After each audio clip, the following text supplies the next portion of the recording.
and welcome to Points of Light. I am Norinarch, and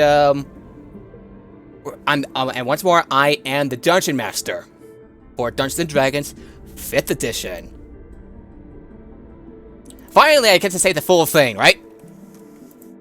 Yay! Get to. Good. So yeah, there's quite a bit. A lot that happens with this side of the group.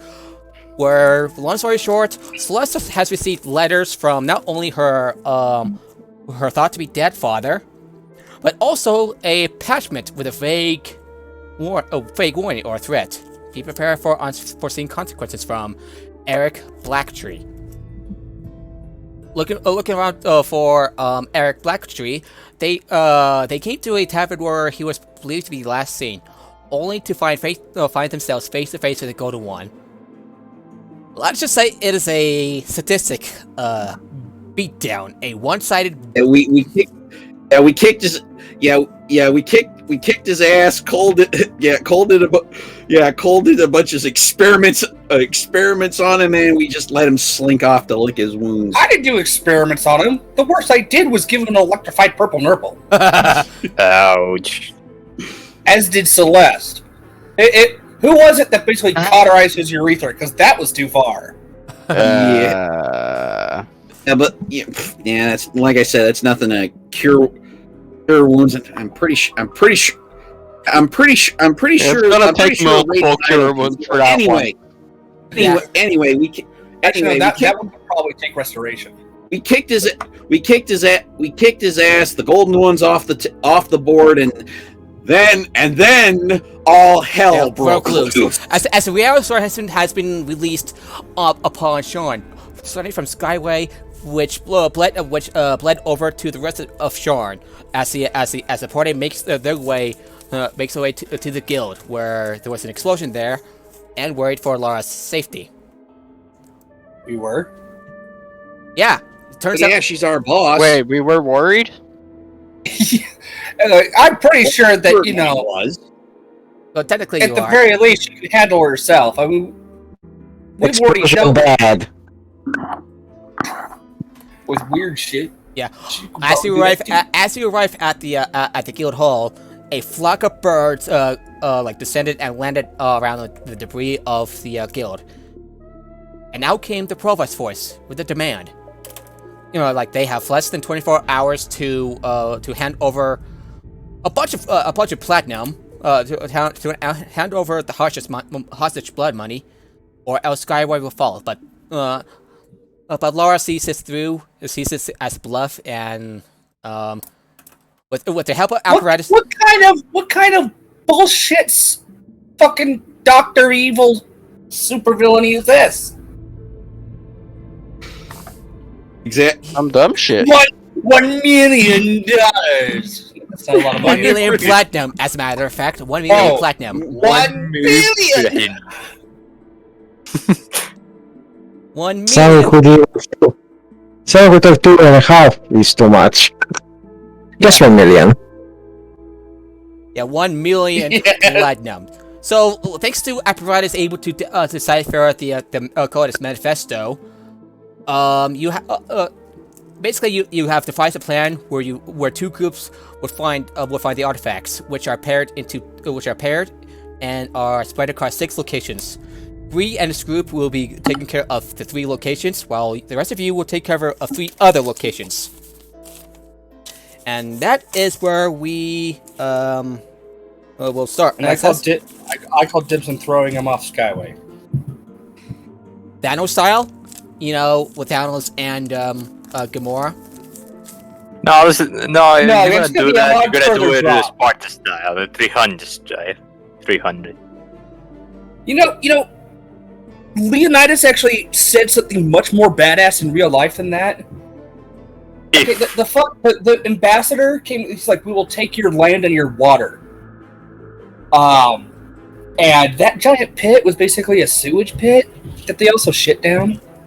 And so he's like, "You want our land and water? Go get it." And then he kicked him down the pit. Huh. Curious. Regardless, let's keep going. Anyway, so with that in mind, you Well, have actually, You have 3 locations ahead of you. Where Gath the Lich is rumored to be a undead, powerful undead magician, has a mausoleum in the City of the Dead, deep below Sharn, where artifacts tied to Laminia and Dorth reside. You also have artifacts tied to Thelanis and Dalcor, Coliseum among the Dreamers of Silvermist, or or artifacts tied to Zoriath and Shavarath, a game in high walls. A Karian refugee district. You can take on any of the three in any order. Where would you like to go first? Oh, However, Celeste. I've got a letter to deliver to Gath. Celeste's first stop. Letter. Yeah, Celeste's first stop is going to be the. Was going to be Gath's place. All right. Okay, so we can put your daddy issues on hold then. Nah, we already took. It's already been superseded by the fall of Skyway.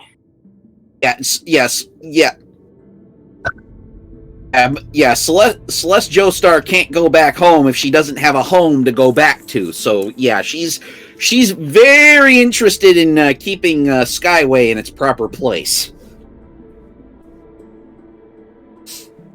Which is why I'm planning to let Cole basically hurl the provost off of Skyway. That's my home you tried to weaponize, asshole. The keyword is going to be tried. Indeed. Alright, so... Indeed, so... So Cole and Slice opted for visiting Gath again. What about the rest of you? Limp is just there for the journey. Trying to help whoever. It could be... Either way you want. If you want to go, let's go to Gath. Alright, 3 for Gath. 3 for A. Liam. For scene A, Lamania and Dolor. So Liam. I guess you're gonna follow Celeste. I'm fine dealing with the Lich first. Okay then, let's go to A first. So we're not splitting the party. Well, that's a good thing. Yeah, it would be a bad idea doing that, actually. Well, it was more anyway. How much do scrolls cost again? Sorry, what? How much do scrolls cost? Depends on the spell. Depends on the spell. Well, Okay. At this point, I don't think that the marketplace will be widely available. Unless, of course, you wanted to loot someplace. No. Basically, just give me a second. I've got. Go on. Listen, I want to basically recreate a specific spell. So first you approach Warren's Gate on the way out of the city, and finding the road packed with people trying to get out of the city because of, this swirly storm clouds and ominous threats unleashed by the storm birds above, so which kind of terrifies people. Yeah, people are wanting to get the hell out of Dodge. Yeah, with the gates storming to accommodate people, press of people and carts, and you just kind of see the guards just giving up, trying to process those coming and going because of this current crisis. Yeah. And papers, please. Oh, what's the point? So do you approach do you approach the guards about refreshing your memory about Gath's location, the mausoleum?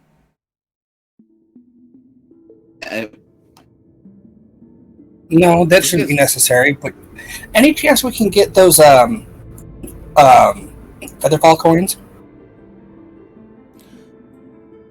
Oh, who are you asking? You, the DM. Nowhere doesn't say anything about Featherfall coins. Sorry.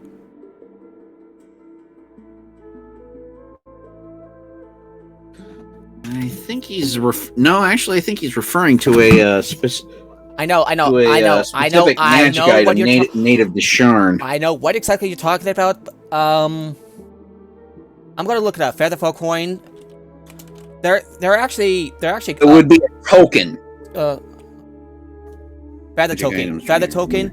They're common items, so if you Featherfall talisman or Featherfall tokens.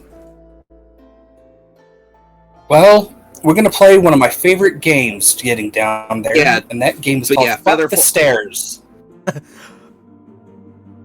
You're gonna go. So you're gonna Really, land from cliff top. You're gonna go from cliff top to Tafix Landing by falling down. Anything we got that's faster? I'm not a monk, you know. No, I can sprint faster. I, however, am. In fact, I can slow fall now. Bitch, I've been there my whole life. But yeah, anyone who doesn't have access to the spell Featherfall, they can, try to get their hands on a Featherfall talisman. I mean, if you have slow fall, you can cast it on 5 other people. So Tavix Landing. I mean, if I cast Second Wind, I can fly, so I'll be fine. Well, it's in Tavix Landing, so I'm going to look up Tomb of Halen, see where it is exactly. I'm not seeing a slow fall as a spell. Oh, that's probably Featherfall ability. Slow fall is the monk ability. Featherfall is the spell. Ah. So nobody got. I suppose nobody has Featherfall, huh? Eh? Oh, but no, I can prepare it, but honestly, I'd like to save the spell slot spell slots because it's only one. It's one cast each time. But remember, we have manifest tokens. So if you want to recharge those spell slots, you can. I'd rather just spend the money during the rest basically creating some. Well, that's rather selfish, huh?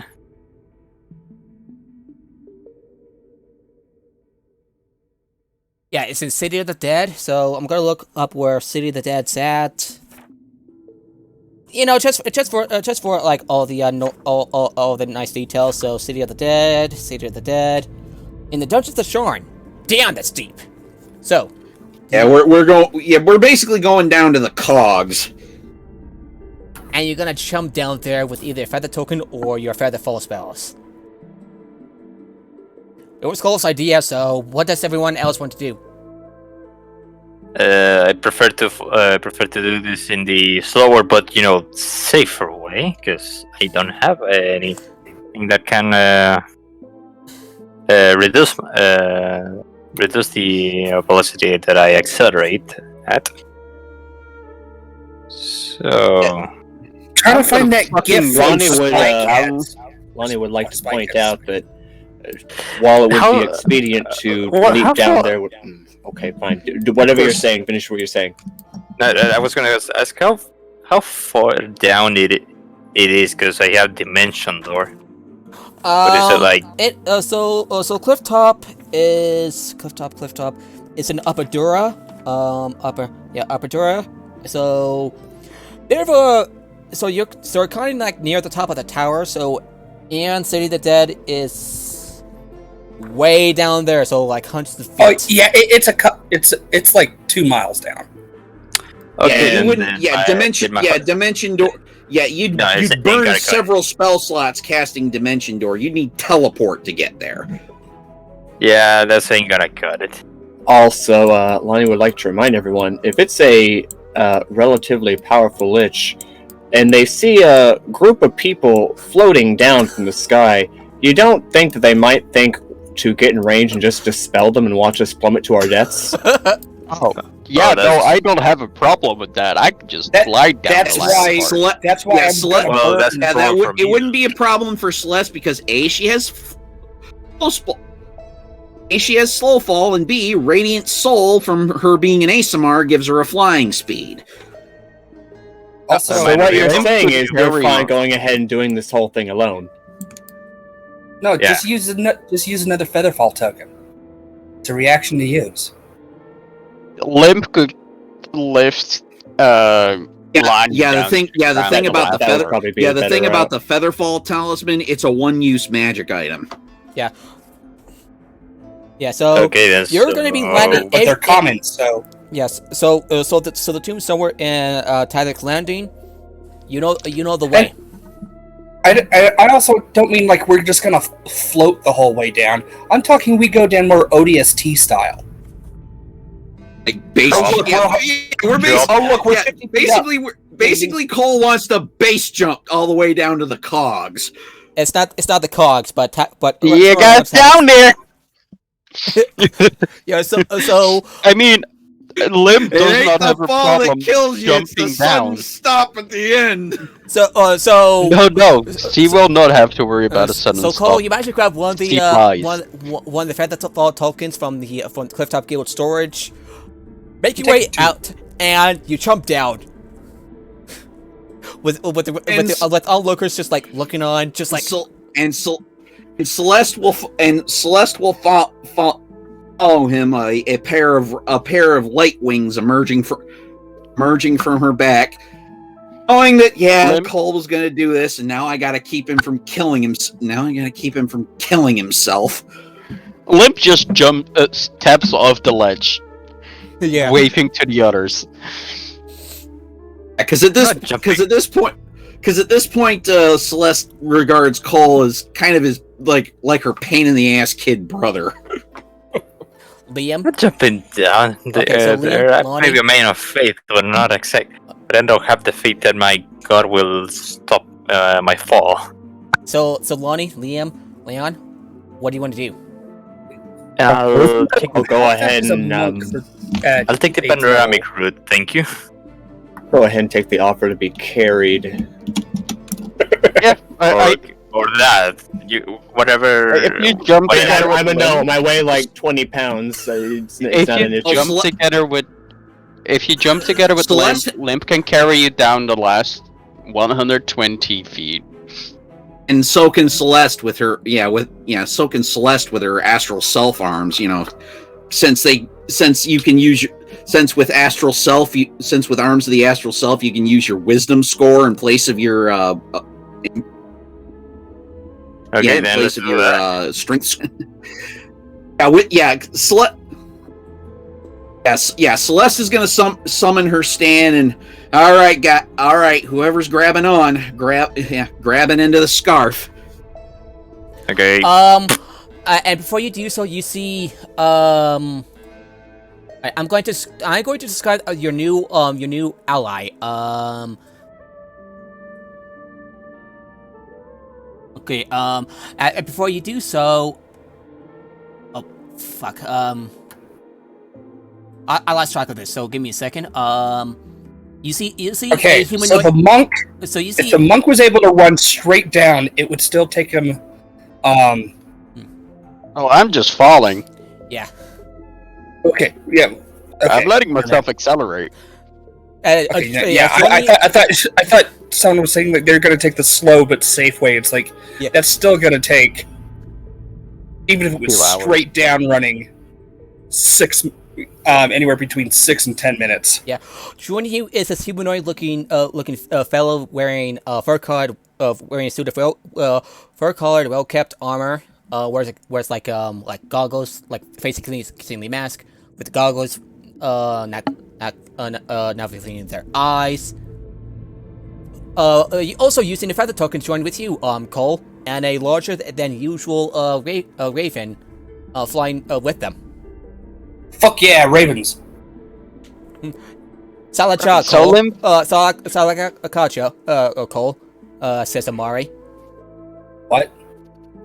I don't know what you just said. Salacha, Cole.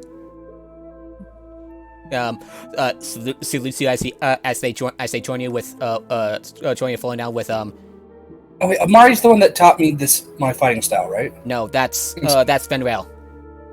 Okay. Who's Amari again?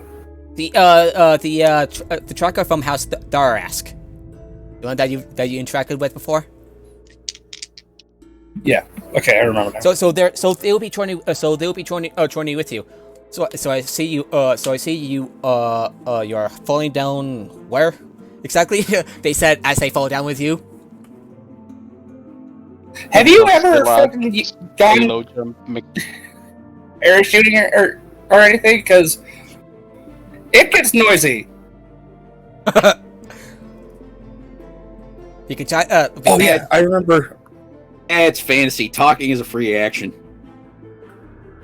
And always in It's a a bit- audible volume. Honestly, though, okay, so there's two things I'd like to raid from the guild store. Or storage. Featherfell tokens and sending stones. Yeah, Laura doesn't actually kind of mind taking some of the stuff. So Sweet. Not that they could bookkeep it anyway since the place was blown up. and they inquired about your destination, Cole. They as in like Inquired about my what? about your destination, and sees that they want to help you now that they have taken care of getting people to safety. So, okay. Sorry, I'm also trying to look something up. Just let's see. Luckily, Oh, I and have Celeste, my. you also see Amari with falling with Cole. Celeste just rolls her eyes as she's flying. Yeah, she's flying down with two more of the party. Yeah, probably Lonnie, because Lonnie's a gnome and gnomes are small. And one other. Both of them are holding on to a spectral scarf for dear life. Have been falling for 30 minutes. Loki, yeah, Thor Ragnarok. I love that line. I have been falling for 30 minutes. And I really hope that the GIF would actually play, and I am not happy about that. anyway, okay. so Lonnie and Celeste, you also see Amari falling with you with the feather token in hand.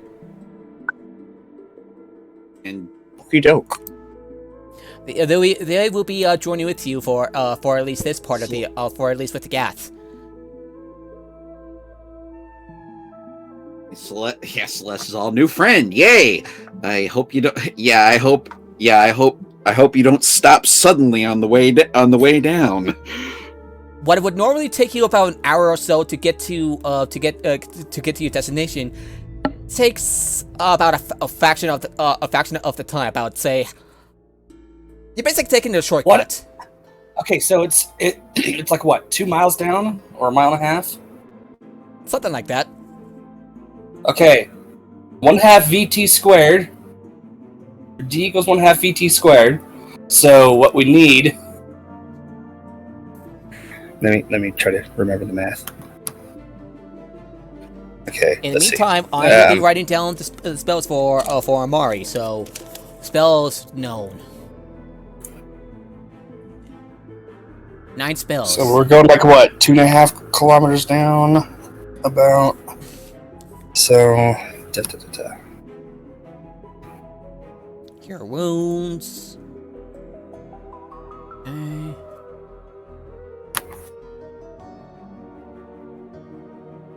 Hunter's mark. And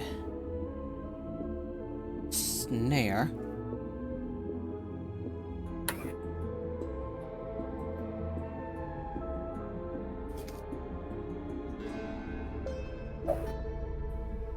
So our new friend is a ranger.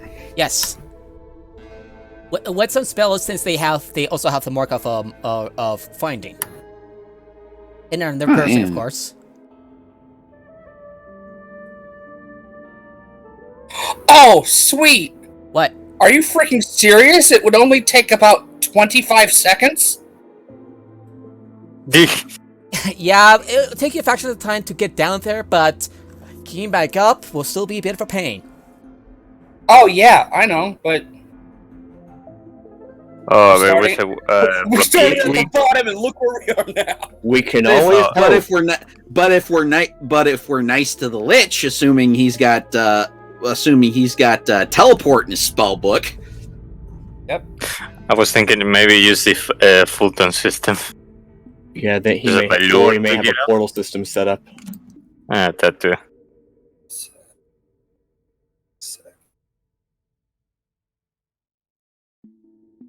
Meanwhile, how will Liam get down? That was your choice to not jump with us. And yeah, however, you just have to wait for the rest of your party to get down there. Wait.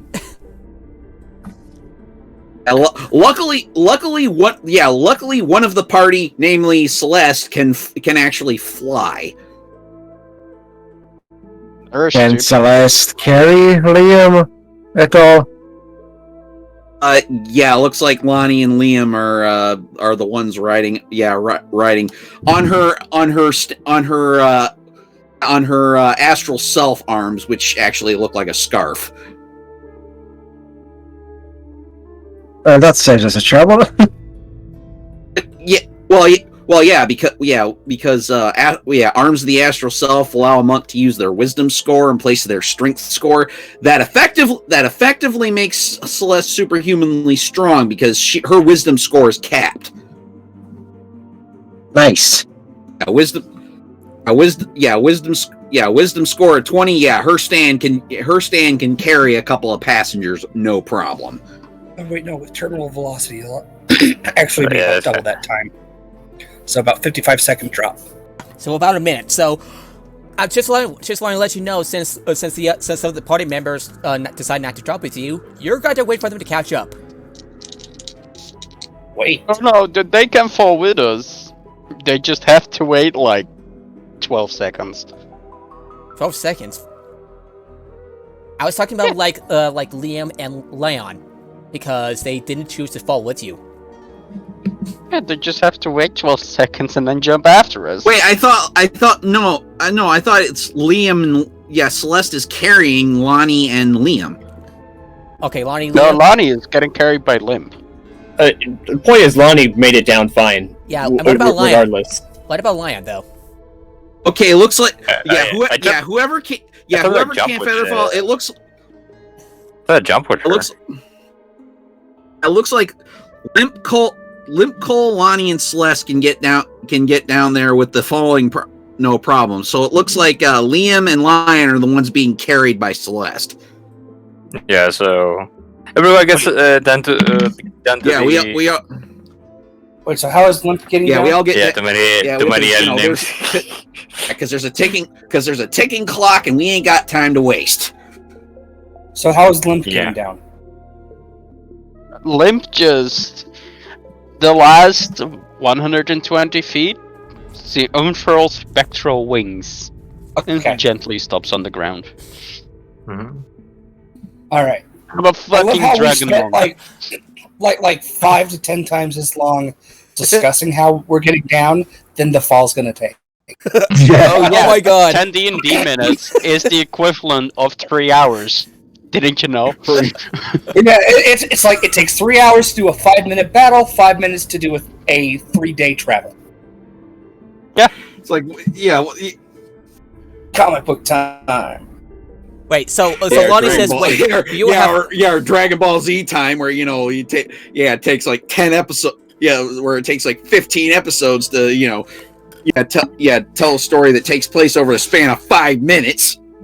Yeah, and Lonnie says, wait, we all have Lonnie just typed down. We all have season L's and C's. Clearly, we should have brought a different character to this.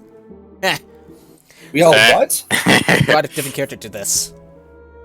No. We all have. I got the second part of your sentence. It was the first part. Wait, we all have L's and C's because all of the characters' names starts with L's and C's. Oh wow! I didn't even know. I mean, I could also go by the name Nislin. Listen. I tend to also go by Hey Asshole. Nisleon. Alrighty. Nisleon. Alrighty, so With no time to waste, most of you have landed around near Tavik's Landing. As fit as an it is for you. And you make your way Yeah, Tavik's superhero landing. Go ahead and roll superhero 3-point. Go ahead and roll a strength check to see if you don't break your knees. No, roll an acrobatics check. Acrobatics or athletics? Acrobatics. Or whichever's higher. I got a dirty 20 on that. Yeah. Your knees are fine. Look at now. Finally, I I also got a completed dirty the Ripple and Time research in Pokemon Go. That took about a year to complete. Yeah. So you managed to enter Howard's tomb by taking the shortest possible route. Shortest route between two. We don't have time to waste, okay? Okay. By the way, would you like to know what terminal velocity is? That's about 200 kilometers per hour. So around 120 miles per hour. And so just zip. People watching go, what the fuck was that? As Cole's holding onto his hat the entire way down. His hat helmet thing, combo thing. Yeah, so the area gets its name from the Tomb of Halden, a hero from the wars marked some 1500 years before, but it is not his tomb that you're heading for. You see your destination, the Mausoleum of Gath, an imposing structure atop a cliff above. It would likely be a more notable sight were not dwarfed by the grandeur of the tower so high above it. So you basically, fly from cliff top to that cliff. Gath, they say, still haunts this mausoleum. Wait, he's a dwarven lich? No. Oh. Well, why not? Okay. Sorry. That doesn't seem like it. Gath, they say, still haunts his mausoleum. His loyalty to the keeper led him to death. Urban legend whispers that Gath steals the souls of any foolish enough to break into the tombs of the Necropolis. Necropolis. And we're not breaking in, we're knocking on the door. For you, they have also heard rumors of him sending a letter with explosive runes on it to you, Cole. It was a funny rumor. Yeah. I like I said, I've got some mail to deliver to him. The folk of Tavik's Landing all know the. But it cost me 500 gold to do this. Okay, 500 fucking gold to do this. But I've got some I got some mail for him. Oh god, I know. Celeste rolls her eyes. Just don't do anything stupid. We need this guy's help. So I'll give him the letter afterwards. The folk of Tavik's Landing all know of the place. The lights occasionally seen there. They still believe it to be a functioning temple to the keeper, but wise folk know not to stick notice into the business of the Dark Six. If anything illegal was going on there, the watch should have shut it down. Wouldn't they? Yeah, because worship of the Dark Six is not illegal in Corvair. It's still part of the greater pantheon. You see, stabbing the shit out of people over it is illegal. Yeah, you see a path that leads up to the Mausoleum, though unmarked. There are some clear wheel routes from the passing wagon stuff here off the old trade road, and make for the switchback trail up the cliff. Please tell me that there's like signposts along the trail. It's like, turn back now. This is your last chance. If you do not turn back, I will be forced to feed you stew, and I do not know how to cook. Basically, the same signs that Elminster has up to his tower. I was gonna say Elminster. Yeah, on the winding path. And really, he does have that inside. No, I'm a cranky wizard, and there's a 50% chance I'll fireball your ass, and a 50% chance I'm gonna keep you here for the next 6 hours while I get stew and tell you stories.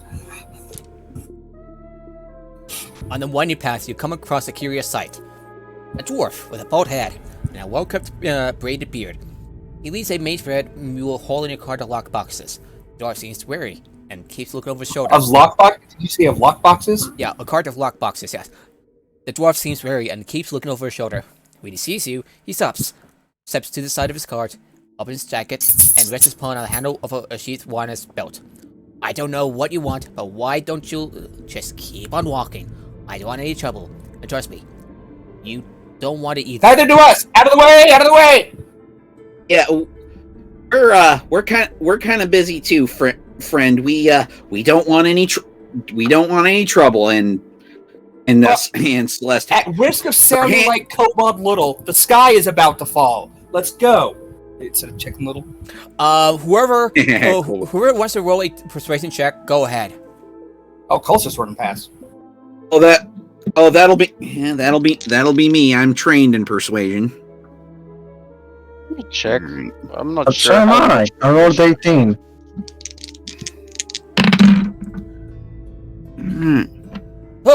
Ooh, 19 on the D20. Let me check the old modifiers here. Plus, yes. That's more than whatever the bonuses you have. That's more than enough.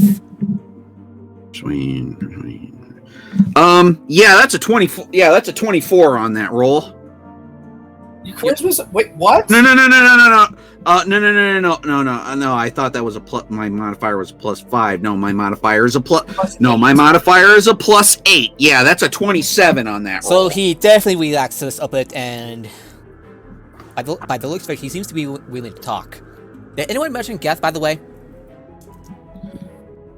We're kind of going up to his mausoleum. What else is here? And he yells out, "If you're looking for refuge, then you'll find it at the museum. Assuming you can pay the entrance fee, the keeper's gift do not come free." He intones, I've got some letter. I've got some mail to deliver here. What letter? I'm here on official business.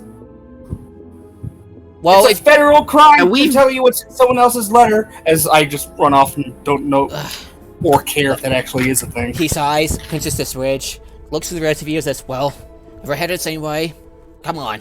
But you're a walk in front, well armed, and that makes my mule nervous."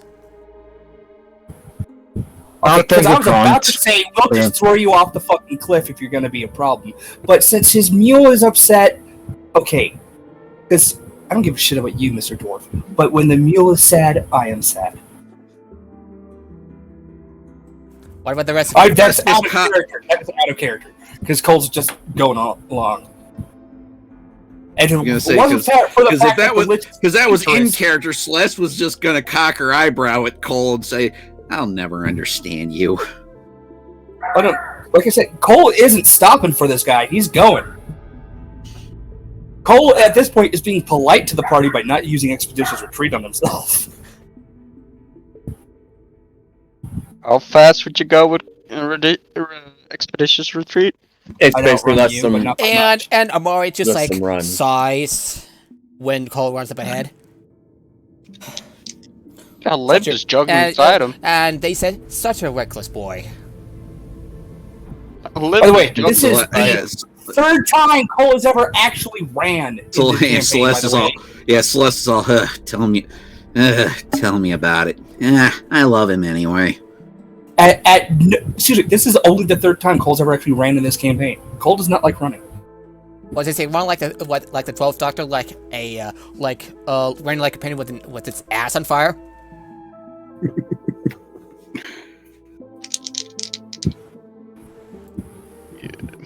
I don't know, but he's holding his hat. Just guarding with him at this point. Without expectations, you're definitely. No, the dwarf. It's the dwarf just like started says that. Oh, okay, you go on ahead.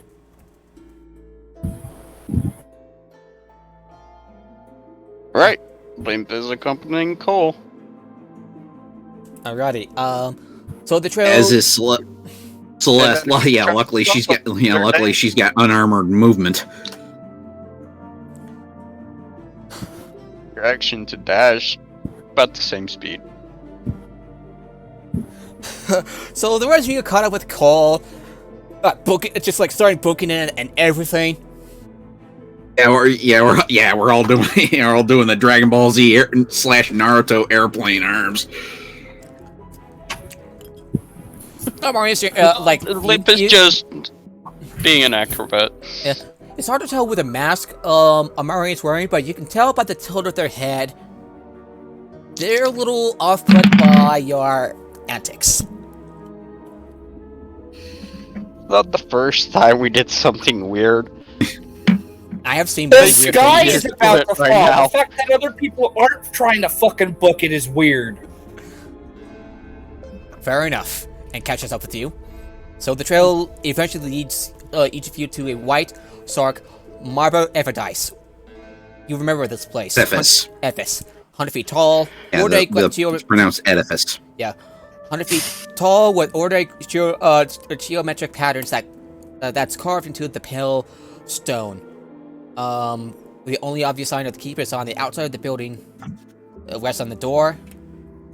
When you see this sign of the keeper, it depicts a wicked curved dagger. We're not here. At this But point? of course, none of us are here to sightsee. We're all here to see Gath. We're just rushing to Gat. Yeah, so Cole, Celeste, and Liam, you've been there. So you. By the way, I would like any of you have survival check. Would make a survival check. Okay, then. I would do so as as Amari. 22. Survival's wisdom, right? So I don't have to go. Yep. So wisdom. So 3. 16. Okay, 4. Approximately 22. I'm gonna do that on 26. train since I can. And says, Hey, 24. yes. Amari was the only one who was the first to notice that does. I have seen tracks. They're first to notice that tracks like dozens of humanoids have recently entered the museum. Would anyone also like to roll and If you're about to say investigation, the answer is nat 20 for 31. Okay, so you notice some unusually verdant plants growing the roof, the leaves and branches draping over the railing that suggests there's likely an entrance up there. There's a lich here, and there's life growing here that wasn't here last time. Maybe they're into gardening. You gotta remember that there are 2 artifacts, one tied to Doris. And one's tied to Delura, the realm of the dead, and the other is tied to Lamania, the realm of life. Oh, okay. I didn't pay attention to the other one that you had. Never mind. Okay. I like the gardening theory first- better, but that works. Yeah, the Can you influence of imagine, like, Lamania is probably why they're. The influence of Lamania is why there's a brand spanking new topiary growing out of this place. Cole's gonna knock on the door anyway because it would be more polite to knock on the door before we, Yeah, pretty breaking much. into. Yeah, pretty much. Yeah, That's the place. Celeste is right with you right there because we've met Gath. We were mostly friendly with him, except for that whole letter with the explosive runes because out of character someone decided to throw in an Order of the Stick reference. Yeah, because Did that person happen to be you? Yes. No, it was Connor, I wouldn't be surprised. It was the DM. and I took 72 points of damage from that. That's more than usual. Unnatural 1. Unnatural 1. Yeah, so basically Cole went, "Oh fuck," and then held the letter to his chest because there were other people in the room, Yeah, so basically, and then just lied there for the next 10 minutes while his droid basically, recreated his chest. You have well over 100 hit points. It's like, gee, knock it off. That dropped me to 3. Still, knock it off. Fucking. So Gath was a little annoyed at Cole using detect magic on his on the mace that he gave to the party. And damn near succeeded on getting rid of the scrying effect, too. So you know that he is a powerful wizard. Yes. Again, which is why we're knocking, not breaking and entering. You hear stone. So you hear stone grinding against stone as the bolt is drawn back and a haircut. Drawn back and the door slowly opens. Let me finish. From within, a tall shifter woman with sharp, dark eyes and curly black hair looks over each of you, palm of your hand with resting on a one at her hip. The calamity in the city above has certainly caused many new faces to seek shelter here tonight. They keep a welcome soul, officially, but to protect your lives and fortunes tonight, there is a price to be paid. Jill holds. We're not here for refuge. We're here to talk to Gath. Besides, I've also got a letter for him. She holds forth a golden collection bowl. The price of salvation for the protection of the House of Gath is 50 galifers each. May I finish? Though platinum would be preferred, letters of credit from House Kandar would be acceptable. If you do not have the liquor assets, I'm sure something could be arranged. As she says the last line, she glances appraisingly over your weapons and gear. We're not here for salvation. We have to talk to Gath. We're not. We don't plan on staying. We plan on talking to Gath so we can solve Sharn's little problem. Yeah, want me to roll persuasion? Yeah, I would not value. I would not if you value your life. He will protect those in his halls from outside threats, but he does have, well, I would call it temper. As she gives Can I try grabbing her? Celeste giggles. We know, we've met Gath before. Yeah, well, he does have a bit of a temper, but he doesn't have to glance. No shit anymore. Regardless, he asks not to be disturbed. Oh, behave. And not to be disturbed. And if you do, well, Can I grab her? You really want to do that? Celeste claps a hand on Cole's shoulder. All right, fine. You don't want to do that. You don't want to do that, little brother. How old is Celeste, by the way? She's in her 20s, but she's trying to be the responsible sibling. I was pretty sure that Cole was older. Pretty sure Cole was older. Yeah, but it matter right now. Oh, not really. Yeah, Amari approaches. Cole may be older, but Celeste is a lot more mature. Yeah. So Amari approaches. The shifter and asks, "Have you seen a crystal turning fork, or perhaps a forging crucible around anywhere?" The shifter just gives the hunter a strange look, and says, "What? No. Why do you ask? What are you looking for? If you plan to steal belongings from the faithful sheltering here, you will face Gath's wrath, and your soul is forever put in his service for the transgression." Yeah, that would be kind of a dickish move, trying to take from the people here. I don't think that's what Amari means.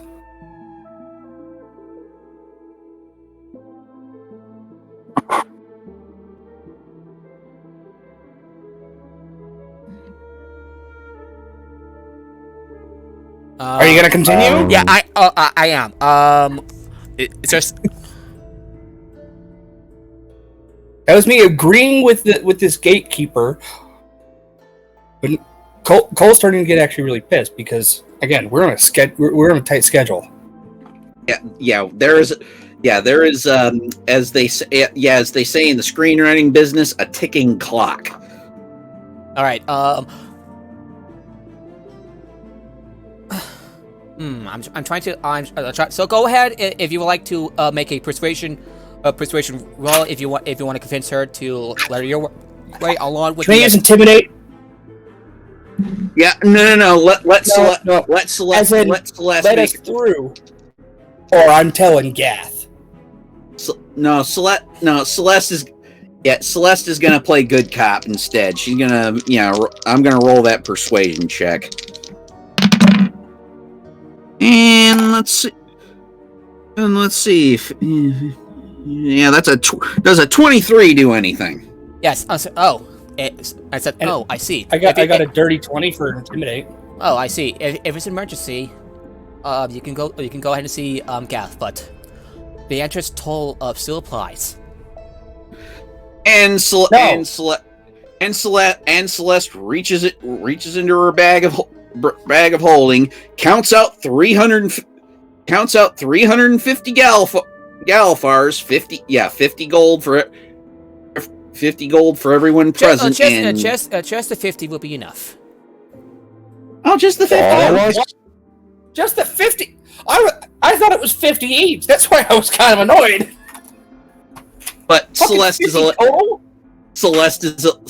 a lady of means. She can pay 50 gold each, or just the 50 gold. So, all right, and she puts the rest of the gold back in her purse and plops 50 gold into the hands of the shifter. Yeah, into this golden golden collection ball.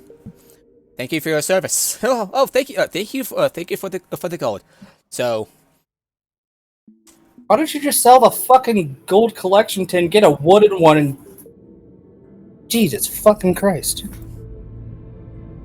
I mean, yeah. Do you guys realize how much of an asshole you look like? It's like, here, give us money while handing out a golden collection plate. Bowl, whatever. Don't give a shit. It's how they're gonna buy another gold plate. So it's like Jeff Bezos going, please, alms for the poor.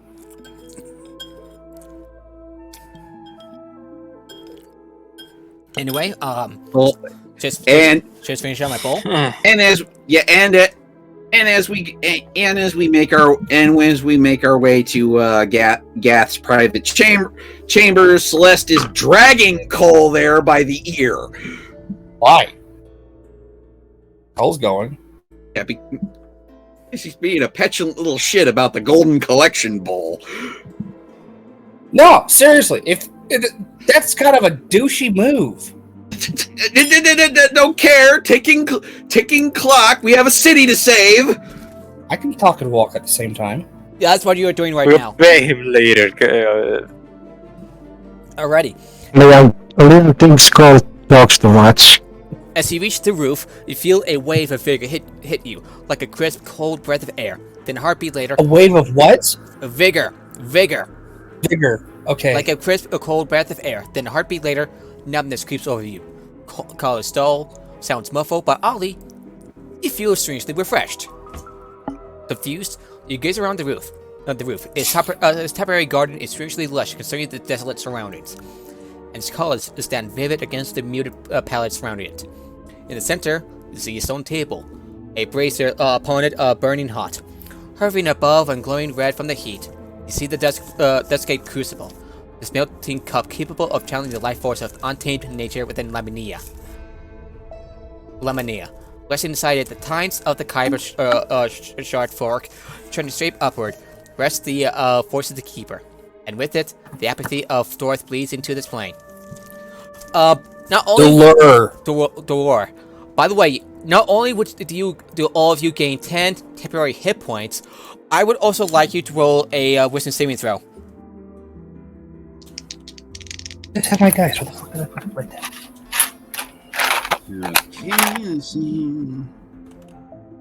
Yeah, good thing ASMRs are resistant to necrotic damage. Yeah. 17. I do not have a +5 wisdom score, and hey, that's a 21 on that roll for my wisdom save. The 16s. Yeah. Just my turn on the dice. So Amari also. So Amari also. So each of you managed to resist the apathy of Dora. Yeah, Dolor. Sorry. Of course, I'm able to resist it. Cole's already got psychotic apathy. Yeah, like a little ennui is gonna stop him.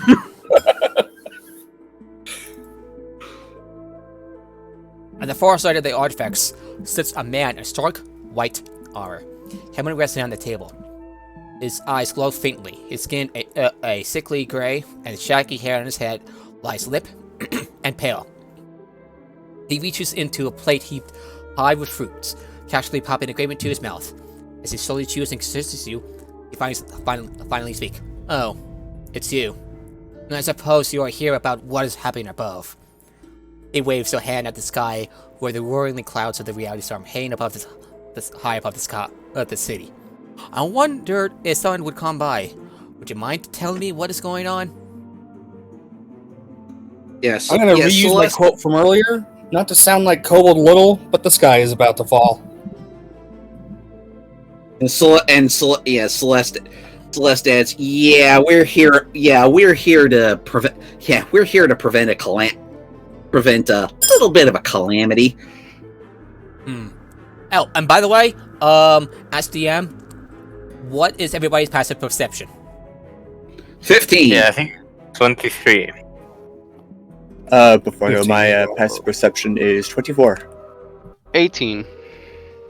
And Amari also notices as well, so you notice that the rooftop garden is visibly growing, as if watching a time-lapse video.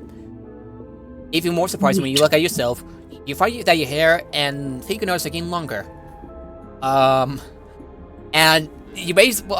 Cole, you may find yourself growing a beard. No! My amazing sideburns are becoming a beard! Would anyone like to roll an Arcana check? That'll be me. 23. You realize that plunging the voice into molten silver within the crucible has created a strange blend of planar energy. The fervent power of Wait.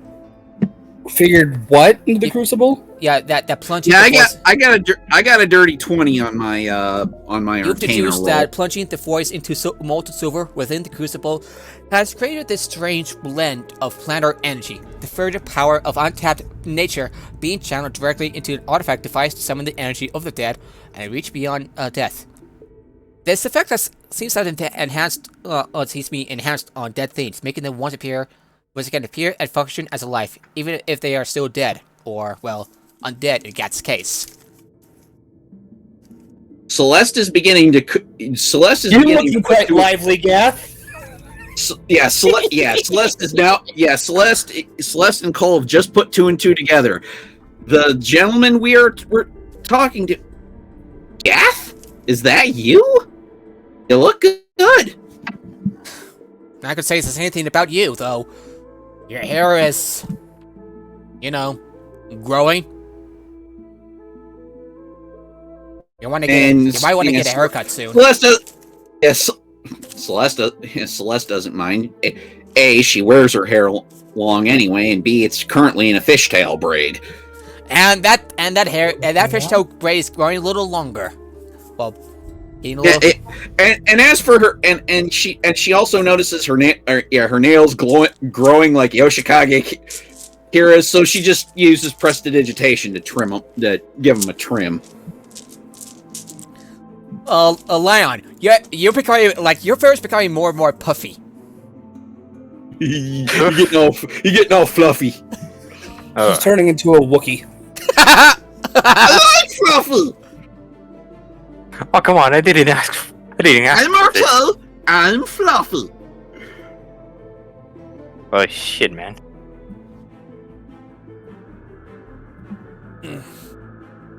He seems a little detached as he eats another grape. Amari will ask, "Are you working the Farius?" Gath answers, "No, I am now working the Farius. We had business, but that business is concluded." Who is Varius again? Oh, Farius. Provost. Out of character. Provost. Okay, yeah. We had business, but that business is concluded, Gath says. He paid. It's not, actually. It's not. He's the reason why the sky's gonna fall. So you say. And Amari asks, "What was your business exactly? What was your business exactly with Arius?" In which Gav answers, he wanted information. I gave it to him. He paid for it. That is all. And apparently he used that information to cause our current calamity. A calamity that's tied in part to a series of artifacts that, as it turns out, he had us retrieve from the various outer planes. Go ahead and roll an Arcana check. All right, got a +5 to that. Roll. Hey! Does a 24 do anything? If it doesn't, does a 26? Oh wait, no. Yeah, also 24. Never mind. Yeah.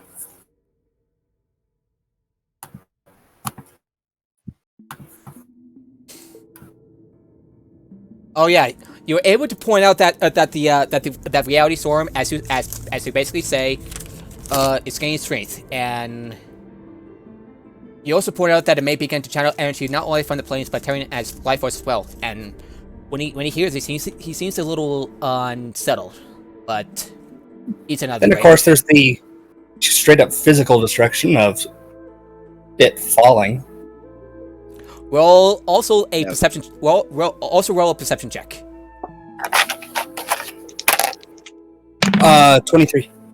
Hey! I got a nat 20 on that for a 25. And by the way, since Cole has basically said about destroying the city, he said, "I did not. I sense a great hatred in his heart, but not madness. How does he plan on destroying the city?" And you explain to him that Celeste chimes in by dropping Skyway on the rest of Sharn. And what you notice that for perception, I rolled a nat 20. Yeah, you were able to see that through the city of the dead lies outside the Manifest Zone. If the towers of Sharn fall, the closest town may well topple and destroy Gat's place. You know, and Celeste is quick to point that out. If Skyway falls, your mausoleum gets destroyed. His cheeks start, like his eyebrows starts to twitch a little upon hearing this. Go ahead. Would you like to roll an insight check? Yes. Yeah, I would as well. And let's see. I got a 24 on that check. I got 27. You notice, it's obvious that the Lich is going quite furious with Farius for playing for a fool.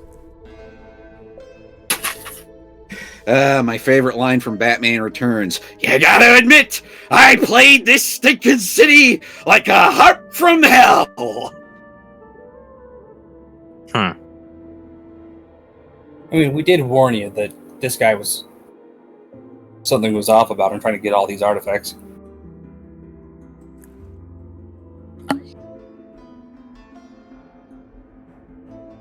Five, 10, 15. Yeah. And Celeste adds, yeah, none of us trusted him, but, a job is a job. Would anyone else like to say... If it makes you feel any better, Gaff, current plan is once we get to him, I'm throwing him off Skyway. I would love to see that. That's also what we did to ourselves, but, without the splat at the end. Well, I did see your arrival. Celeste giggles. You would. After all, she gets all glowy when she activates her wings. I knew you for a voyeur. Not Celeste, Gaff. He just stares at you, Cole. Liam, Limp. What? Leon? He put a fucking scrying spell on a weapon. Duh, he's a voyeur. Oh, Lonnie, is there anyone else like to say? Would anyone else like to say something? Like make some relevant checks or something? Is someone gonna answer? Any checks need to be made? Yeah, the rest of the party is basically letting Celeste and Cole take point on this. Yeah, I mean, there's not much what we can do either. Who else? Barely know the place. Actually, if anyone's had a good enough check for religion, you can go ahead and roll a religion check. Since Gav, Okay, I can do that. Here, let me check real quick if Is I religion, have... wisdom, I have or, like a- or intelligence? intelligence. I have like a 3 both. I Yeah, got it's intelligence. 15 plus 24. 4, 19. Leon got 19. Oh. I got 24. 10. I'm not even trained in religion. You call that the keeper would not look favorably upon one of his followers being taken advantage of by the provost.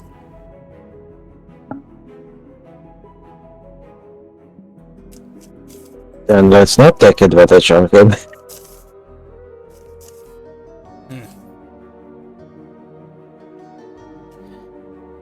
Alrighty.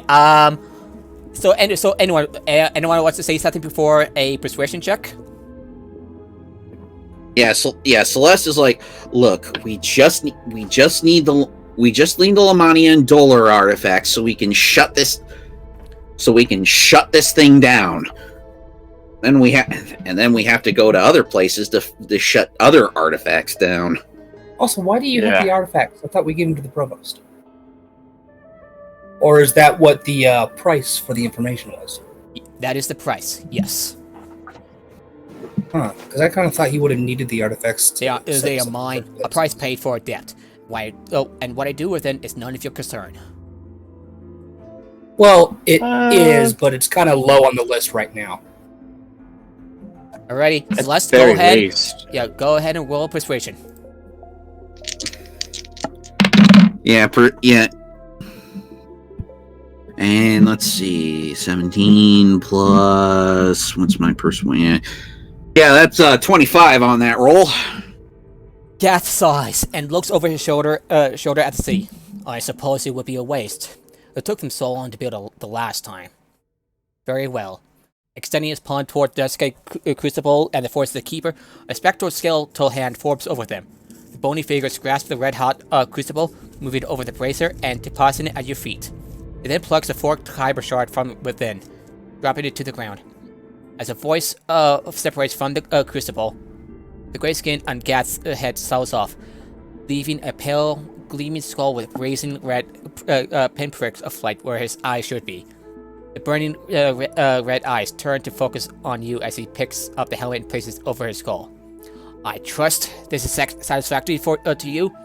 His voice, radiating from the filter's toneless glitch, is one of pure mouths. Then go. Save the city. If you cannot, I will follow you to Dora, and make your souls suffer what and make your souls suffer for what you have asked me to give up. Go. That is totally fair. Celeste nods to Gath and says, "Thank you.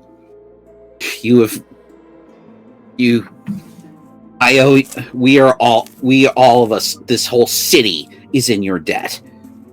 Don't say that. He's going to take that literally. Yeah, I was about to say the same. Let's not get it. Celeste shoots a glare at Hole. The provost is trying to drop my home on top of the rest of the city. You bet your ass I'm going to be grateful. Oh, being grateful is one thing. Promising a debt is another. Yeah, and I don't think this city needs another debt. And I'm not from this city, so I don't be in any debt.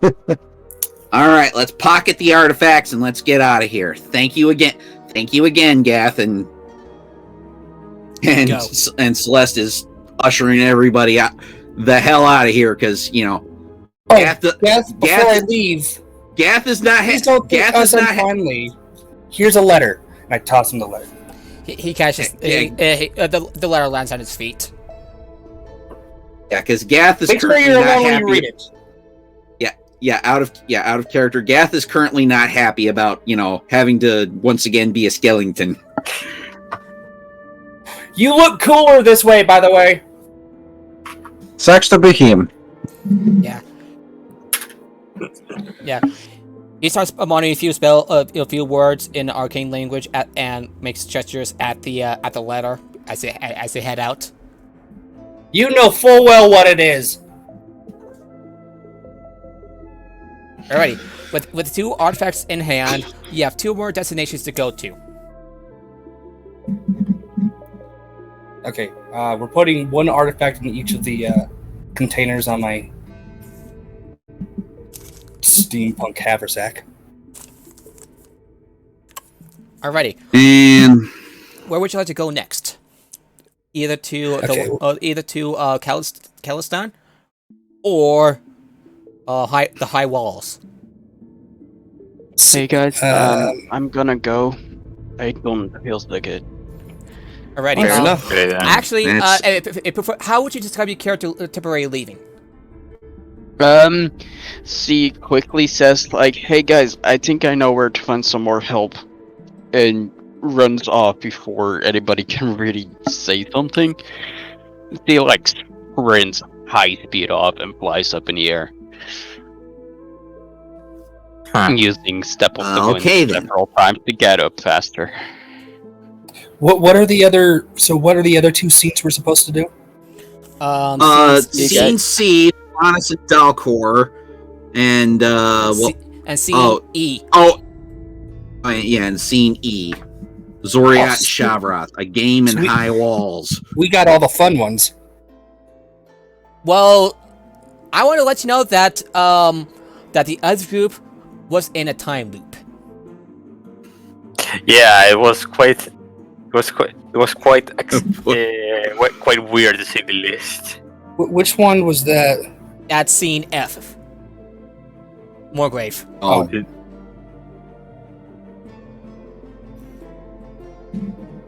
Yep. Most of the scenes will be weird.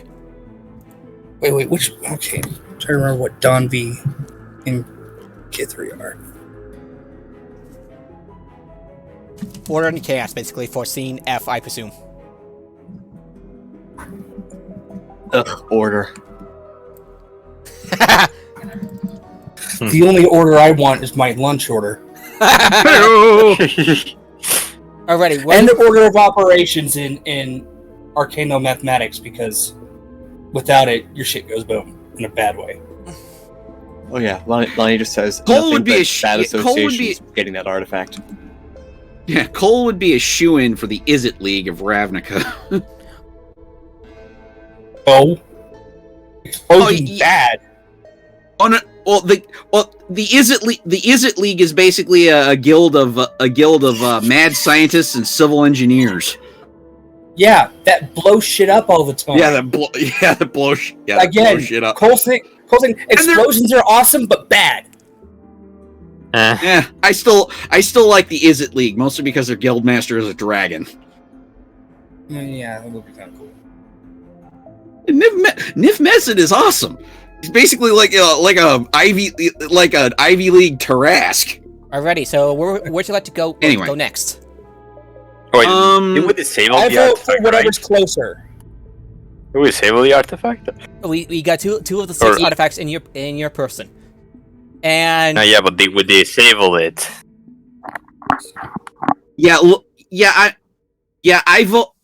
I personally vote for to go to Silver Mist. The artifacts which are apparently in the Eberron version of an opium den. Well, that will be interesting. So yeah, the dream. What was that snort for? Silver. Yeah, Silver. That is a good analogy. Yeah, Silver Mist is a dream parlor, which means they sell the drug Dream Lily. Dream Lily is basically magic opium. That also makes you susceptible to the quark. Yeah, that also makes you susceptible to psychic suggestion. The dreaming dark are the ones behind the Dream Lily trade in Corvair. does the character know this? Which means that I'm just saying. Does the character know this? nat 20, so yes, because that's a 28. Okay. And it'll probably be a history check for me. So dirty 20 for me. Arcana or history, it's a 28 for me either way. And if it's investigation, It's 20. Arcana, that'd be a 23 for me. Alrighty, And so if it's investigation, that's 27. So yeah, where would you like to go So, yeah, first? so yeah, it looks like we're heading. Yeah, it looks like we're heading to Silver Mist, and we're trying. And now we got to figure out the fastest way to get there. That doesn't involve base jumping off of one of the towers. We're not going all the way back up to base jump again. As fun as that was, we're on a time limit. Let me make sure that Calistan is closer. Yeah, yeah. And by the way, I believe Calistan is something that's tied to we gotta find Leon's background. Since Wait, can you go to Sharn and DDO now? Yes. Oh, cool. Okay. Calistan, Sharn. Trying to figure out where it is. Okay, considering that Sharn first rose from the ruins of Sharat, I'm going to assume it's pretty low. So yeah, that would probably be the best place to go next. Whereas next, where's the Chiron refugee district? High walls. I will bring out the book.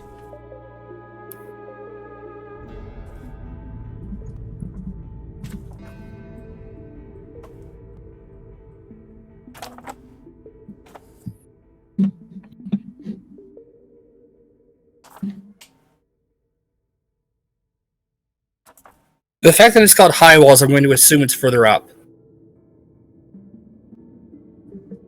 Yeah, I'm like flipping through the book. Don't worry. Okay, there we go. High walls. High walls, high walls.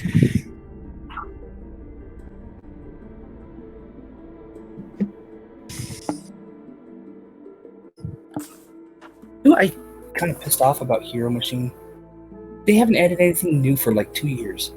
I thought they do. No, longer than that. No, you're thinking Hero Forge. That's the Hero Machine. Speaking of which, I'm gonna go see if there's anything High new in Hero walls. Forge. High walls, high walls. High, low, low, high. Threw him out the window. Fuck.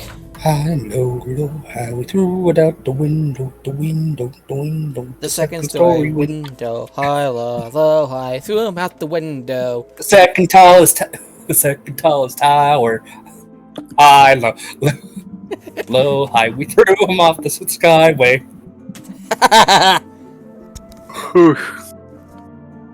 Looks like non-pro users of Hero Forge can now use banners. Ooh, pro users now have canteens, tied potion bottles, a pipe, all Sherlock Holmes style. Oh, cool. Her. Meanwhile, that was a recent video from Duncan Rhodes Painting Academy, where Duncan made one of his old D&D characters in Hero Forge and then painted him up. Alrighty, where is the high walls is in Tavik's Landing. Lower Tavik's Landing. Whereas where we currently are. So yeah, I guess we're going to High Walls first then. How very convenient. yeah, high walls is actually closer. Yeah, we'll go to High Walls and then we'll hit up Silver Mist. So by the way, you're tying getting gas and spending Silver Mist is lower, because it's near the cogs. But yeah, we're already at Tavik's Landing. We're just next to it. So letting everyone know, the time to get to the total time to get to Gas's place and spend time with him takes about an hour, compared to the other groups which had to spend about up to 2 hours. Huh. It seems that according to Sending Stone, we've got 76 missed calls from the other team. What the fuck? Apparently, one is Apparatus. Their time loop. Stuck in a time loop, stuck in a time loop, stuck in a time It's the loop. same- We it's the broke an same artifact, we stuck in a time loop. Yeah, I wonder It's who the same broke one of message the artifacts. 70 times. Oh, by the way, I am going to see if I can roll a. Going to roll d20. Now I'm going to be assuming and Cole, roll a dexterity check. Roll a dex save. Sweet. That's one that I'm trained in.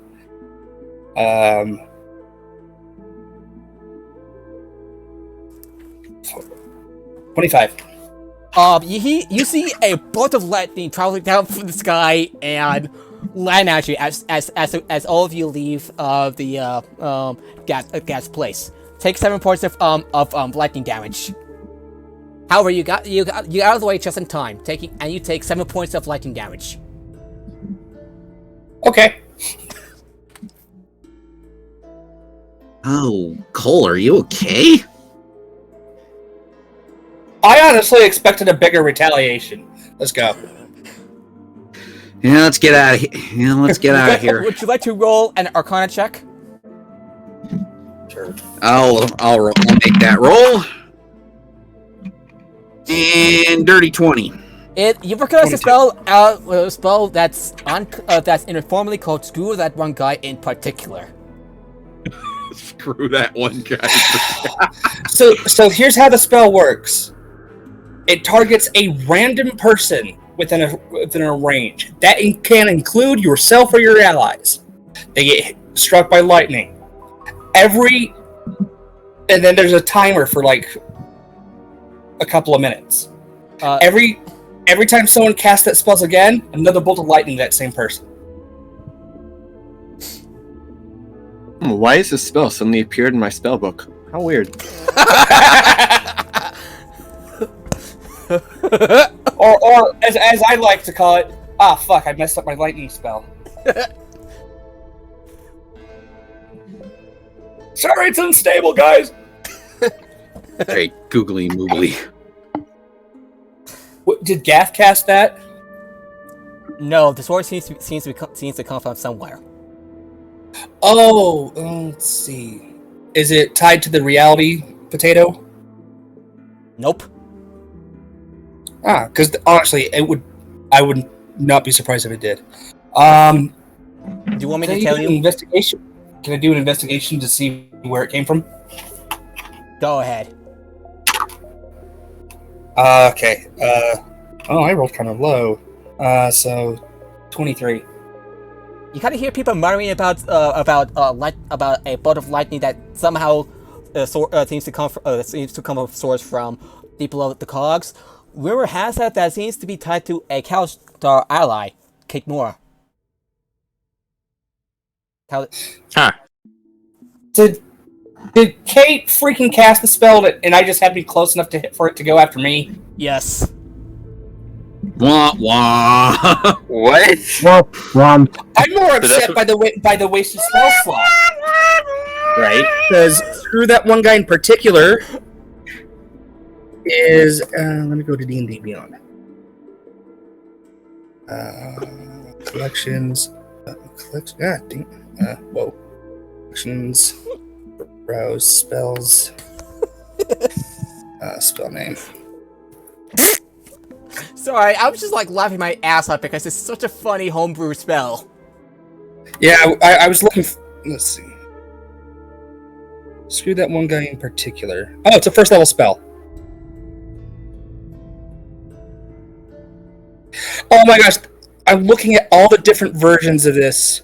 Okay, one version's a cantrip, but there are 1, 2, 3, 4, 5, 6, 7, 8, 9, 10, 11, 12, 13, 14, 18 versions of the spell that people have posted. And I don't remember which one I looked at. Probably the one with 9 points. Yes, 9 points. Yeah, a bolt of lightning streaks from the sky to strike one creature within range. The creature is randomly determined by DM. The creature must make a dex saving throw, taking 3d10 lightning damage on a failed save and half as much on a successful. If the spell is cast again by any spellcaster within 1 minute, the same creature is struck. I'll be posting For the link in every the chat. for every spell above first level, you add D10. For you know what I mean, the slot.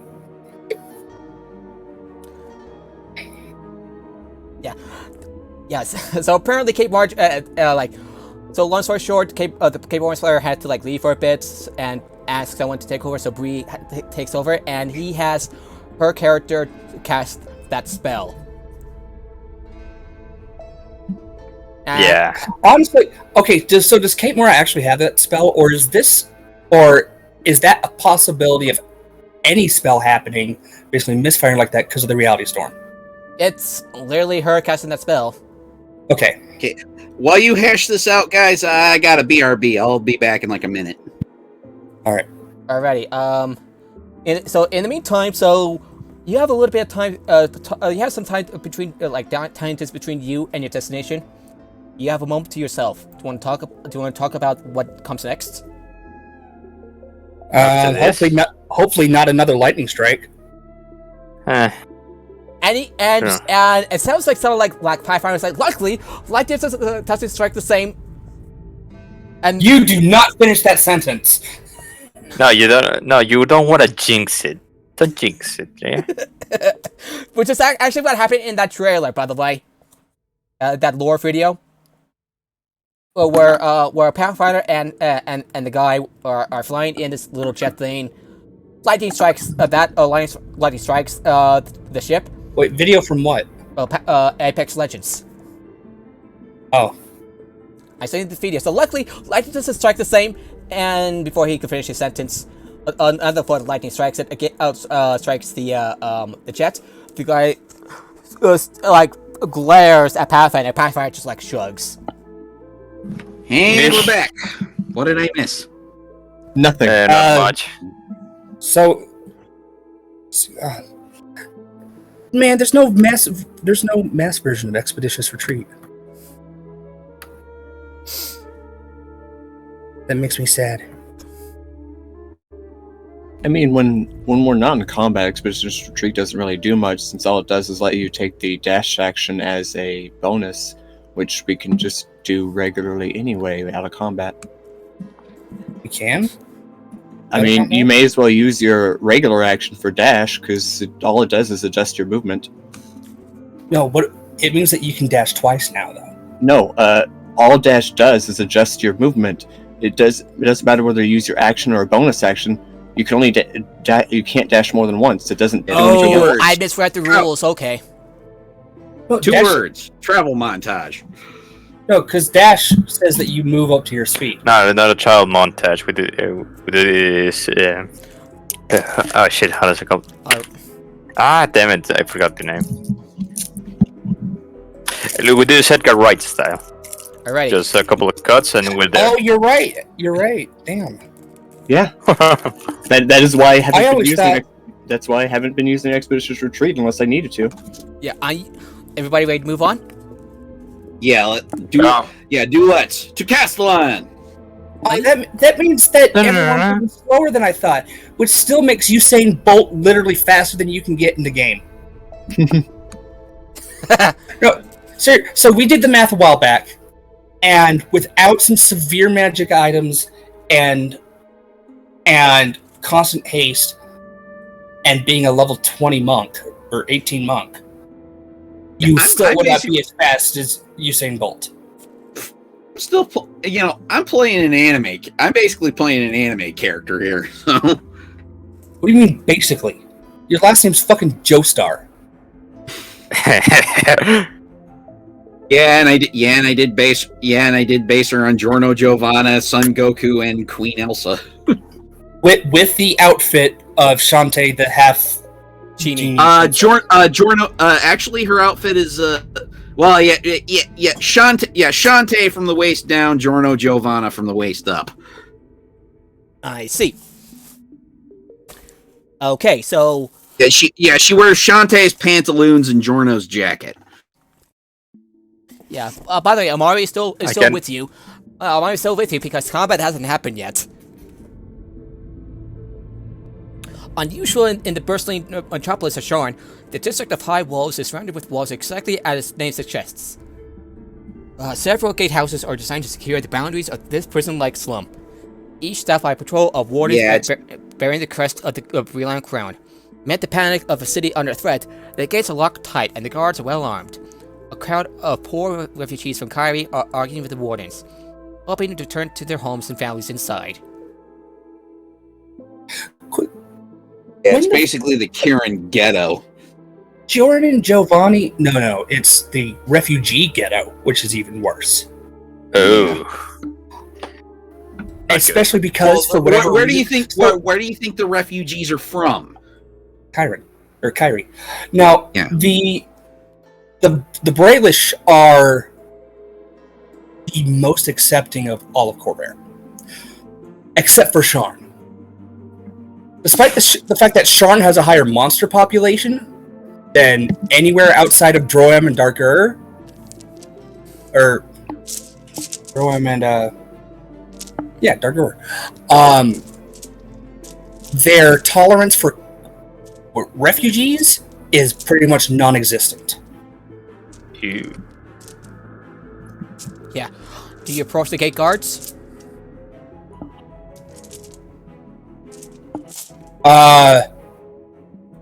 Yeah, what the fuck are you guys here? Again, at this point, Cole's getting ready to just record his voice. Not to sound like Kobold Little, but the sky is falling. Because he's got that recorder in his go. One of the guys sighs. He seems would anyone else like to step up? Just want to make sure. Yes. I don't know. Like, yeah, don't you know the sky's falling? Well, Quite literally. Or well, we'll be falling in Yeah, in the 17 sky is hours. about to fall. So I guess you're. Yeah, I guess it's-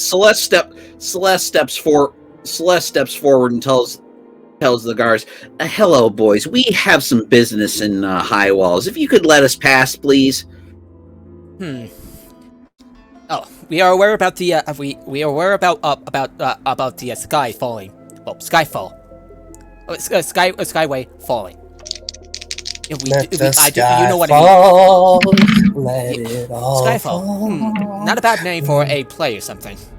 Or Oh my god! No, okay, no. I was just singing the theme for the Bond theme for Skyrim or for Skyfall. movie. For Skyrim. The Bond theme for James Skyrim. James Bond. He's the 007. James Bond. He carries in Skyrim. You know what? It is only a matter of time was before a Todd typo. Howard ports it to James Bond 2. well, Skyrim. technically, Anyway, Deathloop. anyway, Deathloop. I can't believe it has been ported to Xbox Series S and PS5 yet. Anyway, it will soon. Let me tell you. But anyway, Yeah. I just rolled a 27 on a persuasion check. Although, Cole's being nice. Can I give advantage to that? what do you have total? 27. Yeah, I said that as a 27. joke, by the way. Well, I'm sorry, Matt. We cannot let you go through. Yes, you can. And how big are these guards? You're gonna get into a fight with them, right? No. How big are they? Like how tall? Hey, They're because around. I'm pretty sure everyone but the gnome is taller, and everyone but the gnome is wider. They're close to your height, Cole. They're 6 feet tall. 5'10", 5'11". The captain, at least. Look, there is. This shit's called. Okay, is the provost a known figure in Sharn? Not a lot of people know him. so not exactly a good idea so- to just drop his name. No. I was asking because I don't know the provost's. Provost Nefarious. Out of character. Yeah, I don't know if like he's known throughout Sharn. So, it's like, we know we're trying to stop That nut the job. reality storm up there. That nut job that made all these weird demands from birds. Through birds. Yes. Yeah. And Yeah, there that are guy. a pair of artifacts here in High Wall. Is that what? Yeah, High Wall. That are required to stop it. You can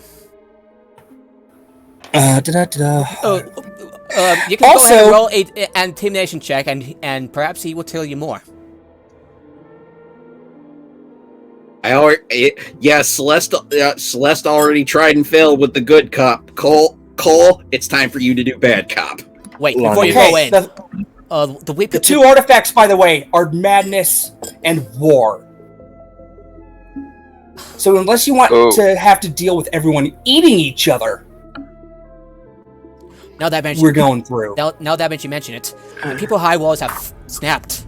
They have become unusually aggressive and fractious, and the guards cannot. Nat 20 again, so subdue the mobs. It will bear to wait until the conflict blows over, or the Guardians sort things out themselves. And no, it won't. Despite we do not have time. Despite the conflict, and I got it. May I finish?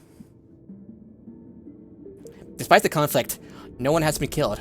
Instead, they just tire themselves out and start babbling nonsense as they rest.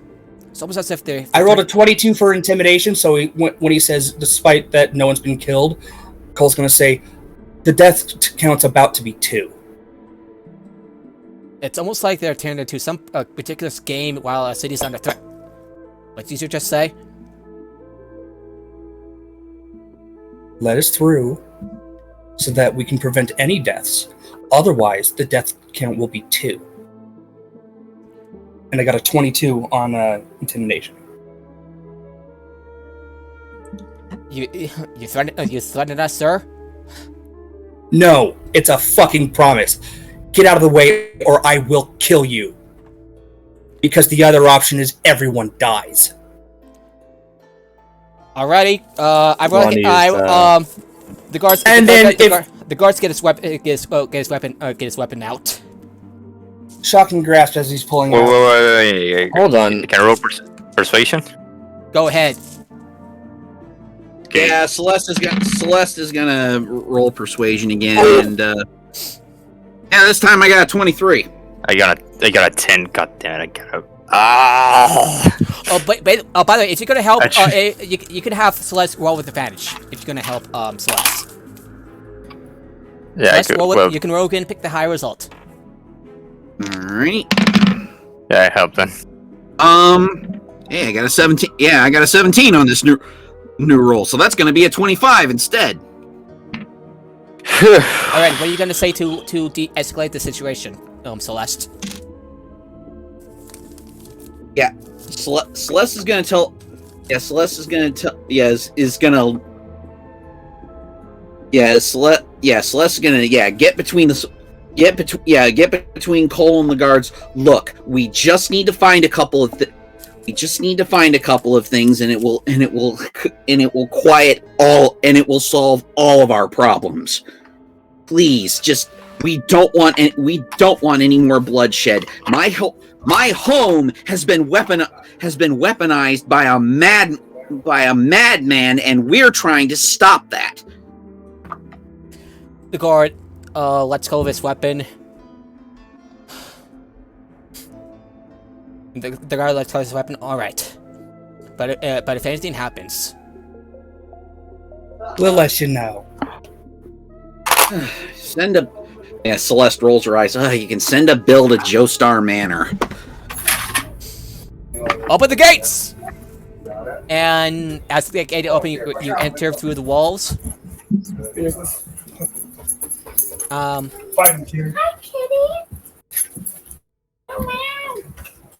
You want me to continue? Because there's background noise from Cole's end. Yeah, so. Yeah, come on. Let's keep going. Behind the walls that gave the district its name, Carrion refugees live and squander.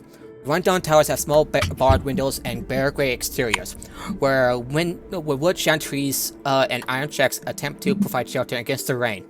A mob of Carrion men and women have taken to the streets, wearing chants and charging down the crisscross of alleys and bridges. Across the widest street is a barricade of broken furniture, flying a flag bearing a golden crown and bell on the green field, the crest of their dead nation. that is hastily painted with the extra phrase, Metro Crowns Forever! With the extra phrase, Metro Crowns Forever. You know, mithril crowns forever. Yes, that's right. And you see that crowns forever. And you see another group that says Eston Bells Forever. What bells forever?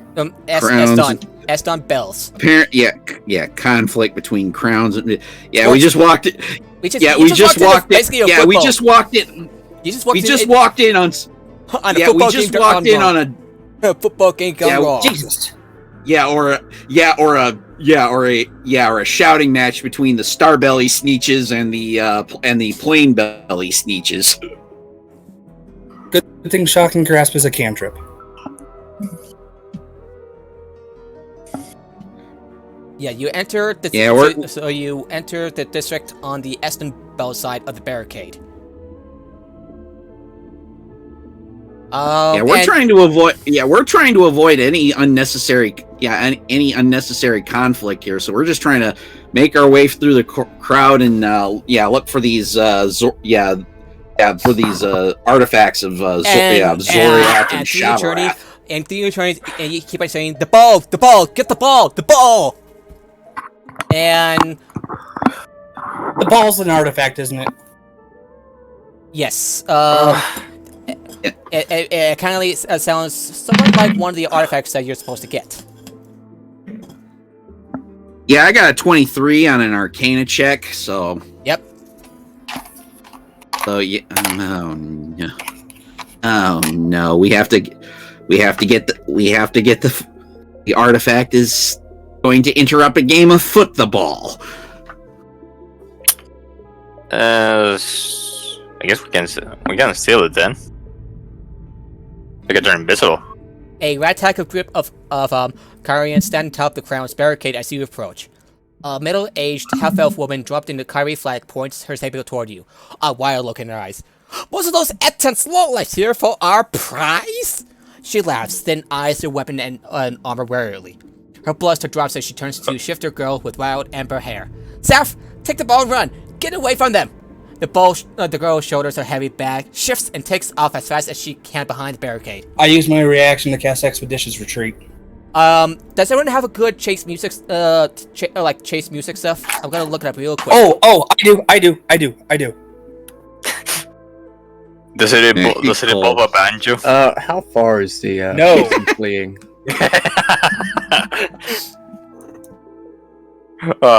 You missed a great opportunity there. Carl, what's with the banjo? Traveling music. Where are they going, Alabama?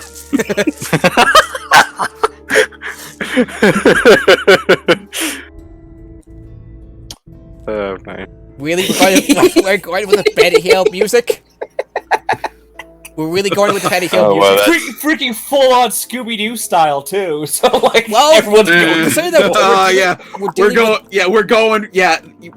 The name of the song actually is Yakety Sax by Boots Randolph. I'm gonna have to somewhat mute the music just in case that doesn't cause any copyright strikes. I really don't want to get in trouble. Let's see. How Cross old your is fingers. How old is the song? It doesn't matter how old the song is. When I try to play a song for during the play sequence, I have to go out of my way to make sure that the music that flies under the radar.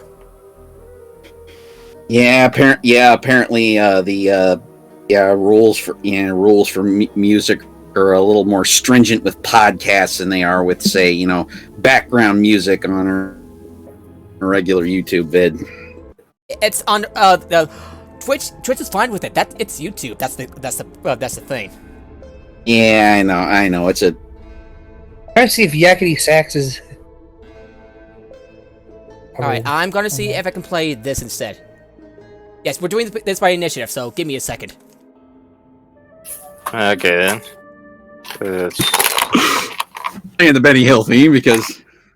Just in case, I want to play it safe. Alright, everybody roll initiative, including Amari. Roll 7. Amari rolled a 17. Yes. What's Amari's dex? Their dex is actually as I got 21. As a matter of fact, the dex is great. I got paper. I got my little. Yeah, I got 21. Is their dex 18 or higher? They're 18 or higher. Yes. I'm going to say. Yeah, Celeste's dex is now 18. Yeah, so they rolled a 17. 18 thanks to an ability score improvement. I also got a 17. Hey, I rolled a natural 17, but my 20, initiative is +4. Oh, Leon rolled a nat 20, so Leon rolled a 7. Celeste rolled a what? It's 21. All Limp? Oh yeah, Limp's not here. Cole? 17. Alrighty. Roll again between you and Amari. I will roll for Amari. Amari rolled a 4. 14.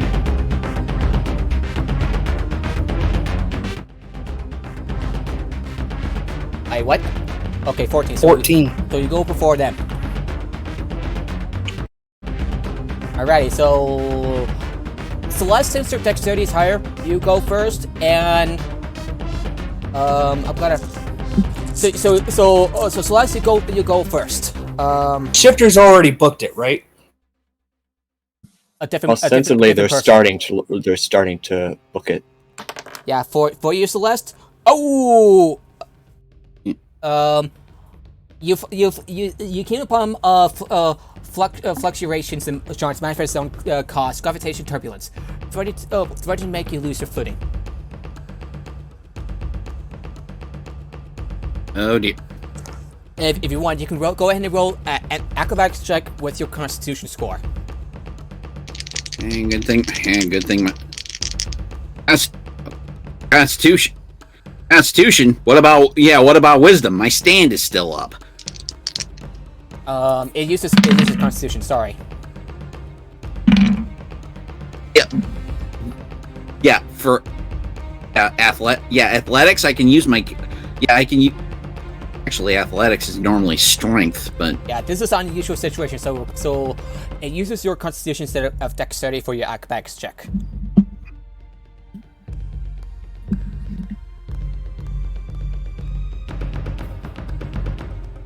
So what'd you roll? Wait a minute. Let me look some. Yeah, let me look something. Yeah, let me look something up here. What are you looking up?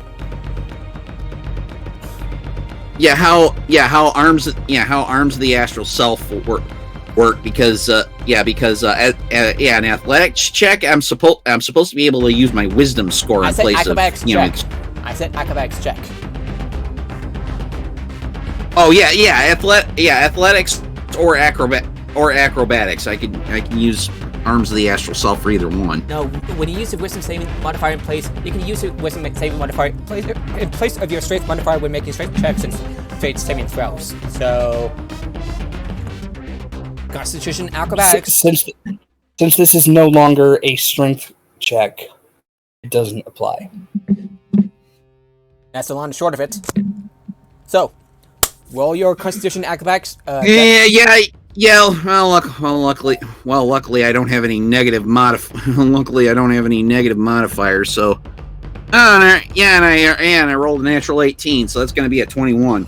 You're able to keep your balance despite your stomach like turning, and you continue to give chase.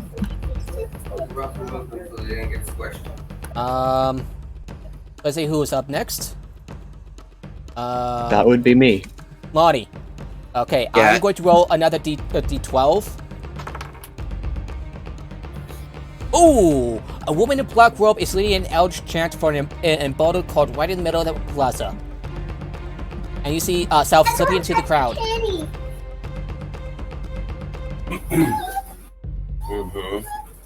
real talk, I have no idea what you just said because Yeah. of all the background noise. A woman in a black robe is leading an eldritch chant for an emboldened cult right in the middle of the plaza.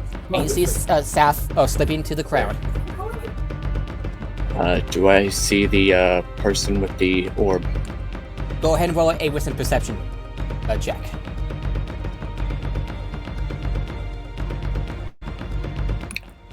Okie doke. That will be a 28. Okay. You're able to follow her through the crowd easily. And you signal to your friends. If the important thing was, if I can see them, I would like to go ahead and let's make this chase easier. I'll try to use polymorph on them and turn them into a snail.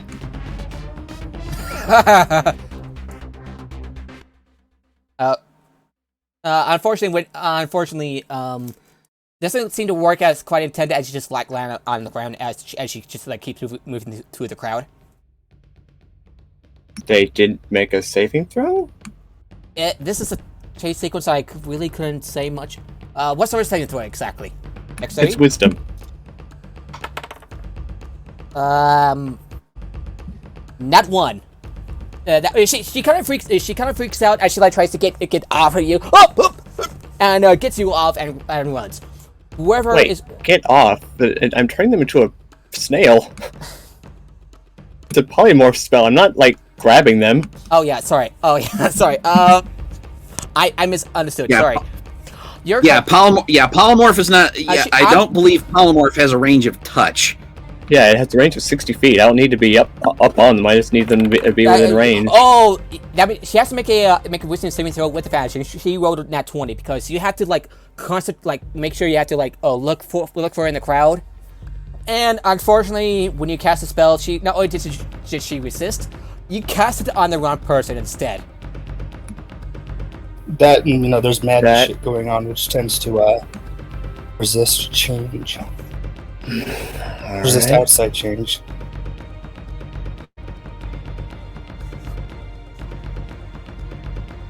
Oh yeah, I misunderstood what you're doing, Lonnie. I'm sorry. Would that be your turn? Unfortunately, yes. Well, Liam, your turn. Oh, Liam, you're up, and I'm going to roll another complication, which is a dwarf. Liam, you see a dwarf leaning out of a window and dumps a tub of water. Why do you call it water? That's definitely not water. Oh shit! It's going to land right on top of your head. Roll Constitution saving throw. Okay. I rolled. Hold on, I rolled a 9. Plus. Yeah. What's the plus? 4, so 13.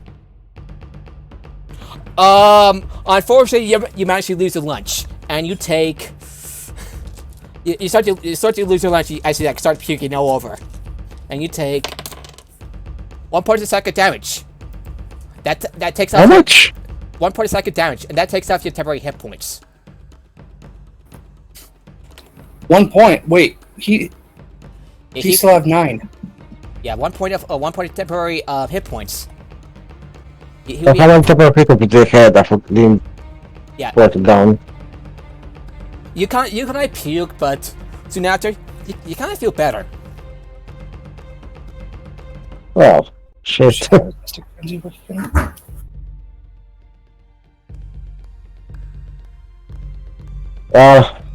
Sucks to be me, I guess.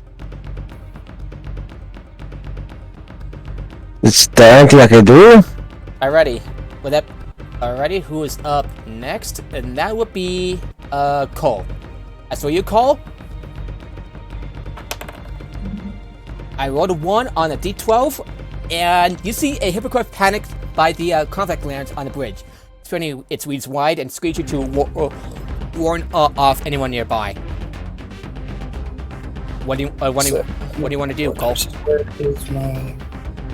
Give me a second. I'm trying to find what a certain ability is. Oh, sweet! So starting last level, I could attack and cast a cantrip. The same. Okay. Alrighty. So, what do you want to do? Alright, so a hippogriff is doing what on a bridge? It's spreading sweets wide and screeching to warn off anybody nearby.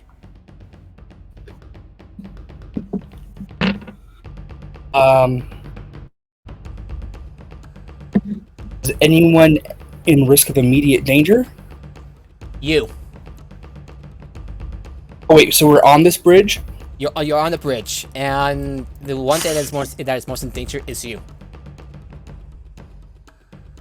How far away is the person running with the ball? You're actually pretty close to her.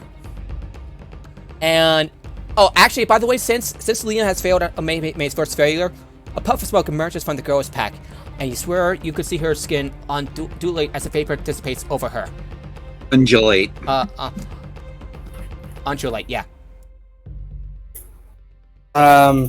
Yeah. Oh yeah, Seth is a shifter. My mistake. Huh. So how far away exactly? Actually, okay, one. Okay, so one, two. You're actually getting pretty close to her. So, what do you want to do? But there's a hippogriff in the way. What do you want to do?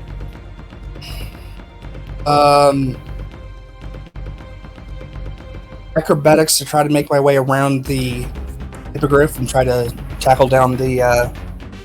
Go ahead and roll. Shifter. Yeah, go ahead and roll an acrobatics check. With Dex or Con? Acrobatics. Yeah, with Dex or Con. Dexterity. Okay. 23. You managed to evade the hippogriff. Hippogriff as it tries to slices at you, and you continue to give chase to Seth. Okay, let me take a look. Seth. Alrighty.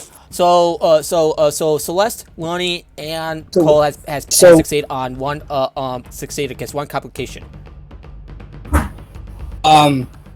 Were they more than 60 feet away from me? More than 60 feet away, yes. Okay. Alrighty. It is now Amari's turn. Wait, no. After moving 60 feet, how far away are they?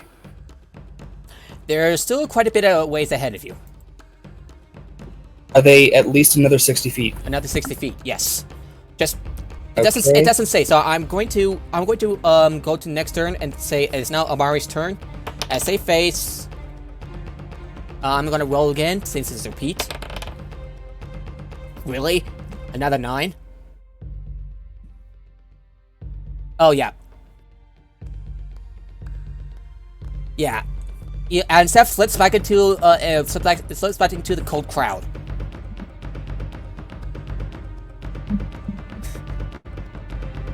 Wait, why isn't the monk chasing after this person? The monk isn't A here. monk. The monk left. Oh, that's right. It was the monk that left. Dang it. Yeah. Yeah. Oh, And from Right, the the feel of dragon. it, Yeah, the speed dragon. doesn't really matter. the dragon. Yeah, the dragon monk.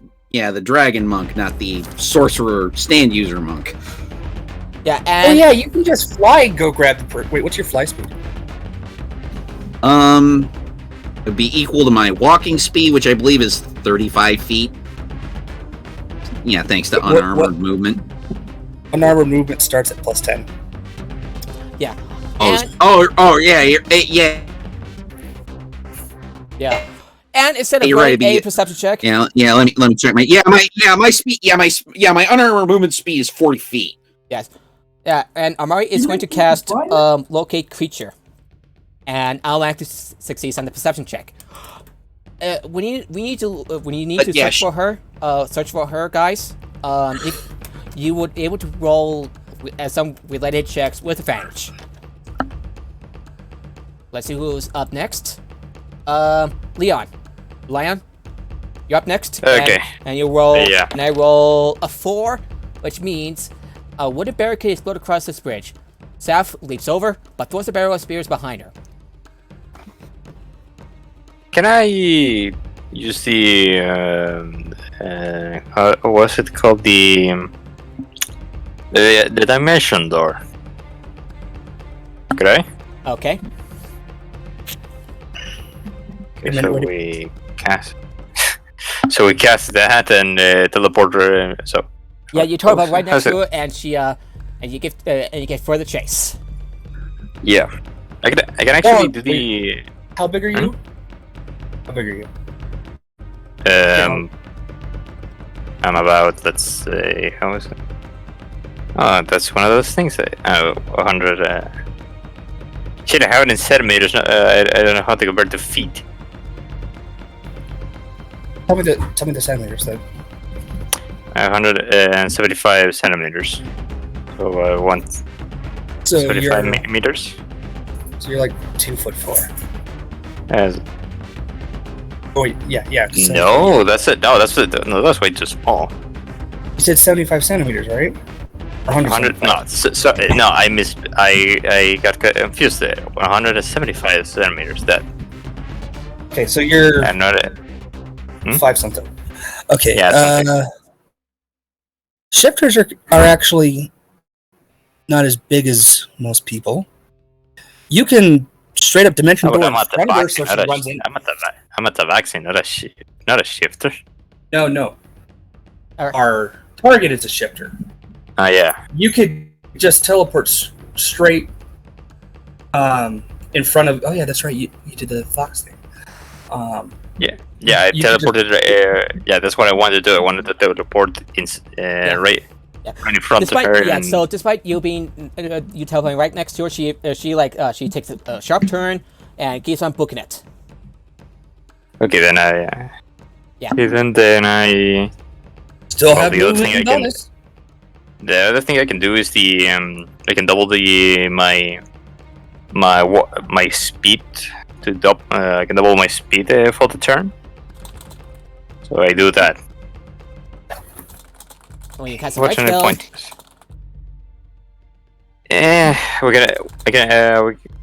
We can use a token to later. Yeah. But yeah, that's then I give chase again too. Alrighty. And Celeste, you're up again. Oh goody.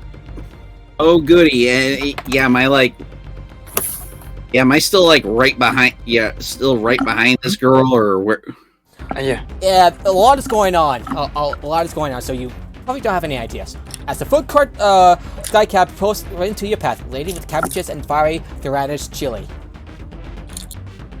And you hear someone say, "My cabbages!" My cabbages! How did I know? How did I know? Yeah, no, but luckily luckily I still have key points to burn, so Go ahead and roll Dexterity saving throw. Oh no, the monk has to make a dex saving throw. Oh. Yeah. Good thing. Hey, good thing I got a +7 dex save, and I rolled a 19, so that's a 26. You're able to avoid the burning hot chili. It is really hot chili. It's good for eating. Not so much when it lands on you. Yeah. Nobody wants to be covered in scalding hot liquid. Ew. Lonnie, you're up. Lonnie, you're up, and I roll an 11 on the D12, which means a mob of Eastern Bell hooligans charge into the street, flying the blue and golden bell hammer. They look ready to make some mayhem. What do you want? I'll get out of their way. I have no interest in dealing with them. I'll keep going after the target. Go ahead and roll an acrobatics check,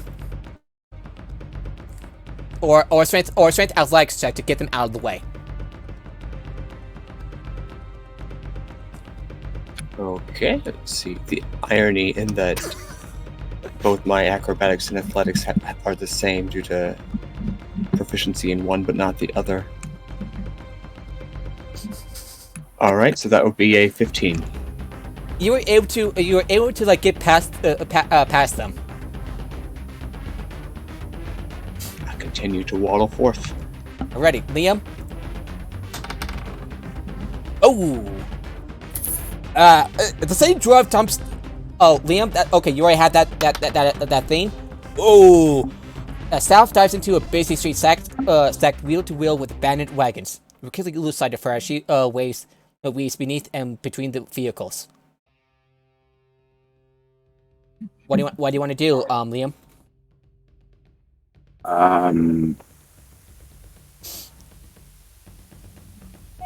I don't have any clue.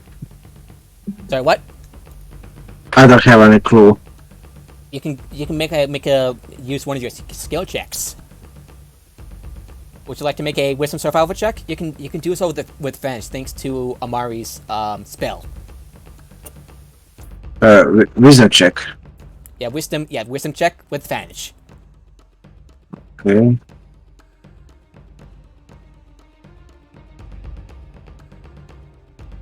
Rolled a 10 with the best one. You spent several moments chasing the shadow, only to discover that it's a scavenging goblin. Well, great. Punt it, punt it, punt it, punt it. We're not Adopt it. punting the goblin. Put it in your shirt and take it with you. Great Google. I can't afford a pet. Alrighty, Cole. I name it Squishy. My name is Frank. Shut up, Squishy. All right, Cole, you're up, Squishy. and oof. You will be my squishy. A wooden barricade is built across this bridge. Another one, in fact, as Seth leaps over and pulls yet another barrel of spears behind you. Okay. I'm gonna athletics through it.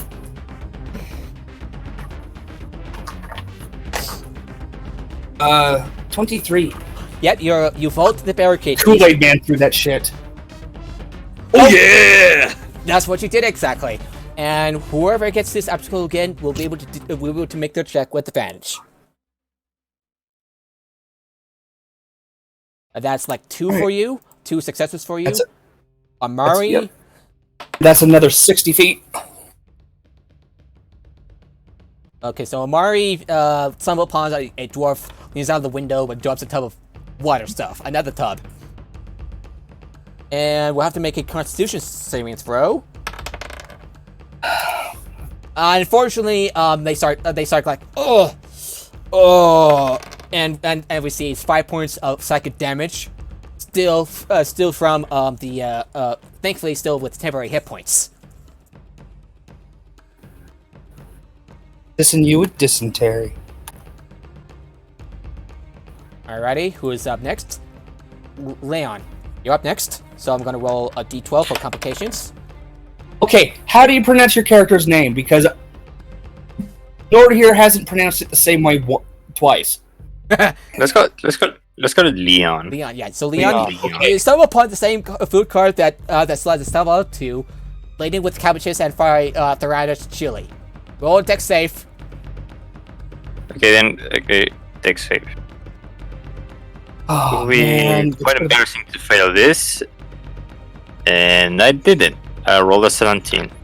You're able to dodge the oncoming food of cabbage and burning hot chili. And again, you hear someone say, "My cabbages again!" Cabbages! So what should I? Okay, so we're still running at the. Yep. We're still moving then. Still moving. Okay. It's now Celeste's turn again. Oh good.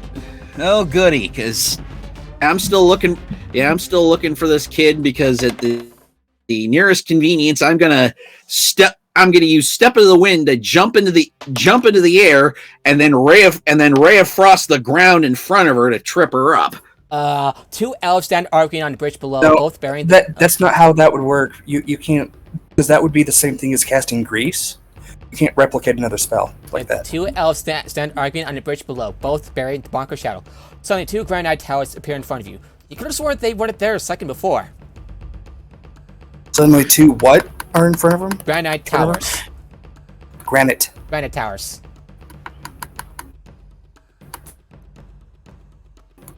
So, Celeste, And what do you want to do? yeah, it looks like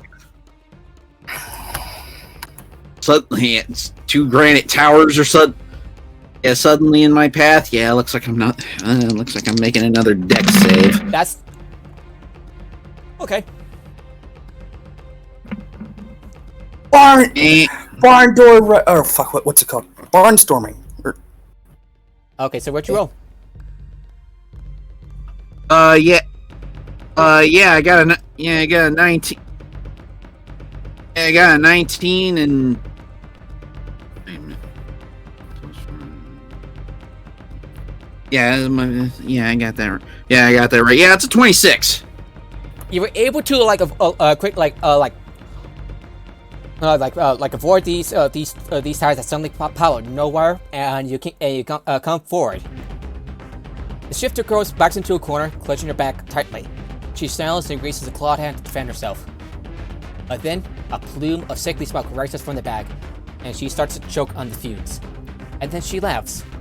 Her skin crawls, literally, as dust as the withering Kilia slough from her skin. Her claw stretches to fleshy tentacles, and her vacant eyes sink into blackened sockets. Girl's pack hangs loosely from one of her new tentacles, still billowing smoke.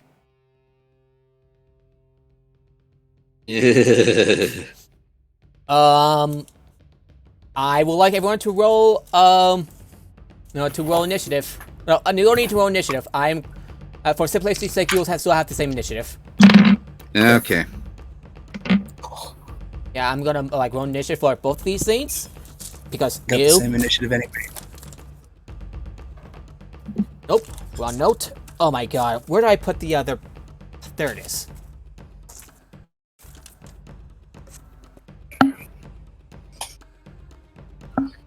Alrighty. Oh, this tentacle looking thing rolled a nat 20, so 24. And you think to yourself, oh no. Oh no. Oh no. As for the swarm of withering worm fiends that had crawled out of its body, it rolled a 15. It's Jane Prentice. I'm sorry, what? Hashtag Magnus Archives. Sorry, what? References that we don't understand. I need to get on that Avatar for podcast. corruption. And she has bugs crawl out of her. Ugh. Yeah, if you got trypophobia or whatever the fuck it's called, she'll make you lose your lunch. Okay then. Alrighty, it is now this tentacle fiend's turn. And it will, it will see if it can attack you, Celeste. Yeah, it's going to make 2 attacks against you, Celeste. Of course. Well, you're like the only one there so far. That's a 19. That's a miss, right? Yep. Yeah, they got to hit above a 21 to get, Yeah, you mentioned your fate, it's one of his tentacles, and it rolled a... I'm dodging like Neo in the Matrix. It got a 25. And You dodged one right into the other one. Burn it! Essentially. And I'm getting out the dice. And Plural. and you and you take 10 points of bludgeoning damage, which takes up all of your temporary hit points. Okay, so I'm still at 70 hit points. I'm still gold. And you're now grappled. As you find, and you're now like grappled. Well, that is going to take a strength check. That is going to take a strength check to get me out. And Which I can use it. Handle me. Yeah, which I can. Yeah, I got a pair of tentacles of my own. You just had to say it. You what? The astral arms. My astral self arms. which actually take the form of what looks like a spectral silk scarf hovering above her shoulders. Still, you had to say it. You had to say it.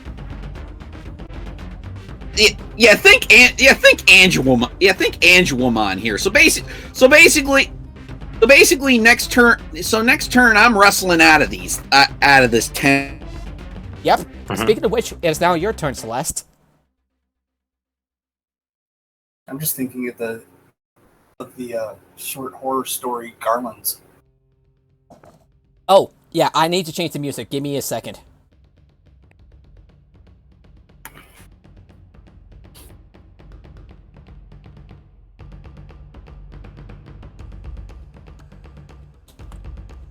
Oh no, it's called Tug.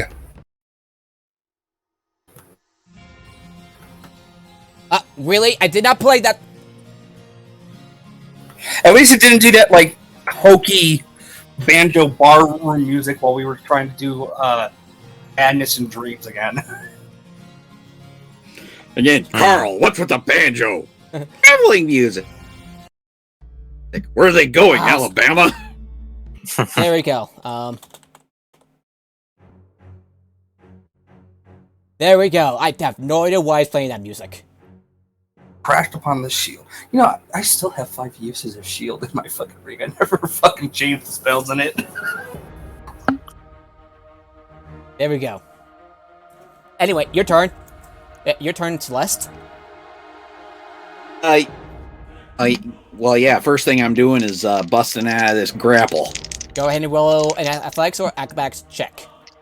Yeah, it's going to be It's going to be athletics, and luckily I got a +5 to that modifier thanks to Arms of the Astral Self. And hey, does a 22 do anything? It does, and you have to use up an action to get yourself out of there. So you have to move action and your bonus.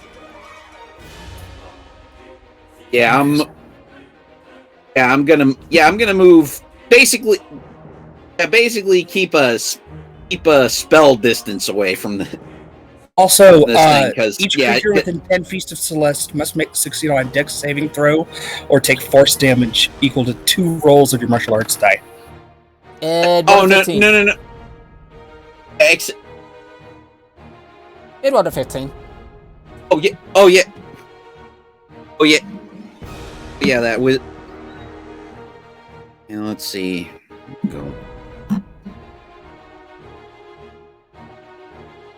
And what would that save DC be based on? Would it be like, obviously, wisdom? It's based on your other monk abilities, so I would assume wisdom. Yeah, wisdom, so 8 plus wisdom 8 plus modifier. proficient, so 11 plus wisdom modifier.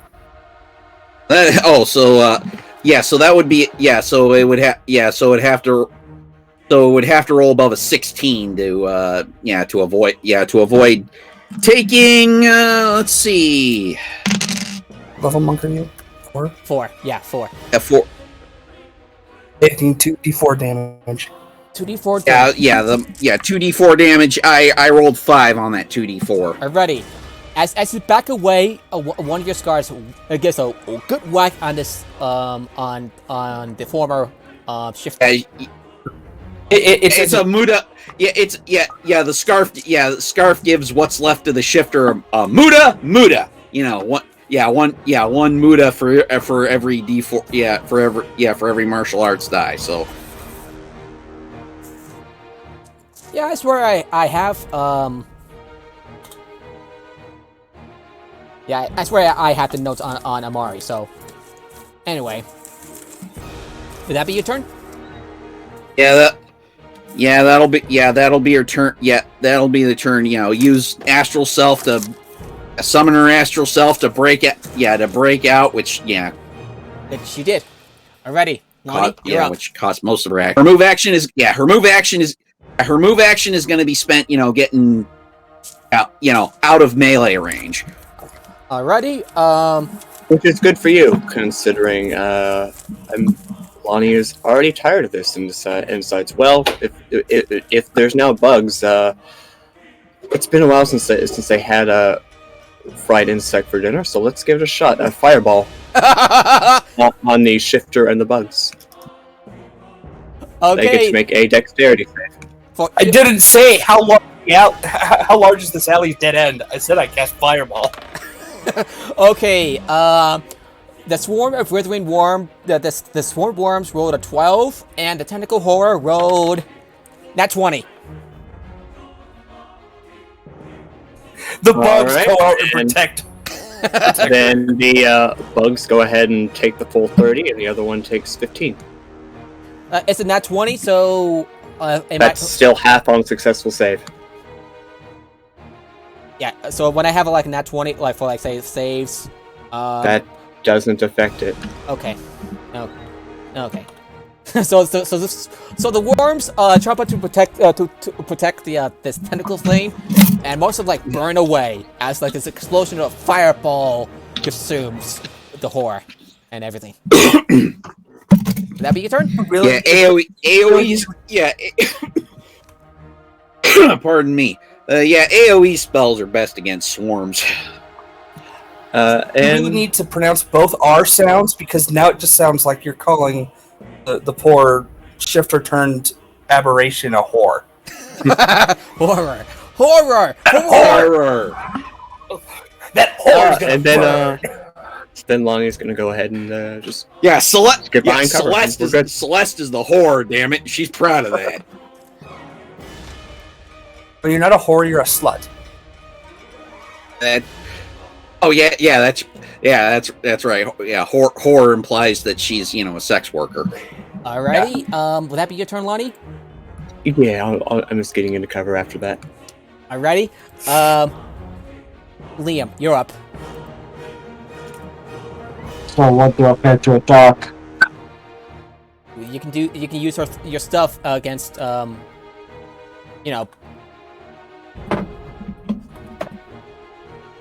Just gonna get close with the enemies. yeah, you get up close and you want to do what exactly? Well, I got lost. Saying lost in the plot, I mean. Alrighty, so you're gonna attack. Yes. Okay. You're a gnome, right? No, remember. he's at half health. Which one's the Lonnie gnome? is the gnome. Lonnie is the gnome. shooting fireball. I'm in a full health. Don't worry.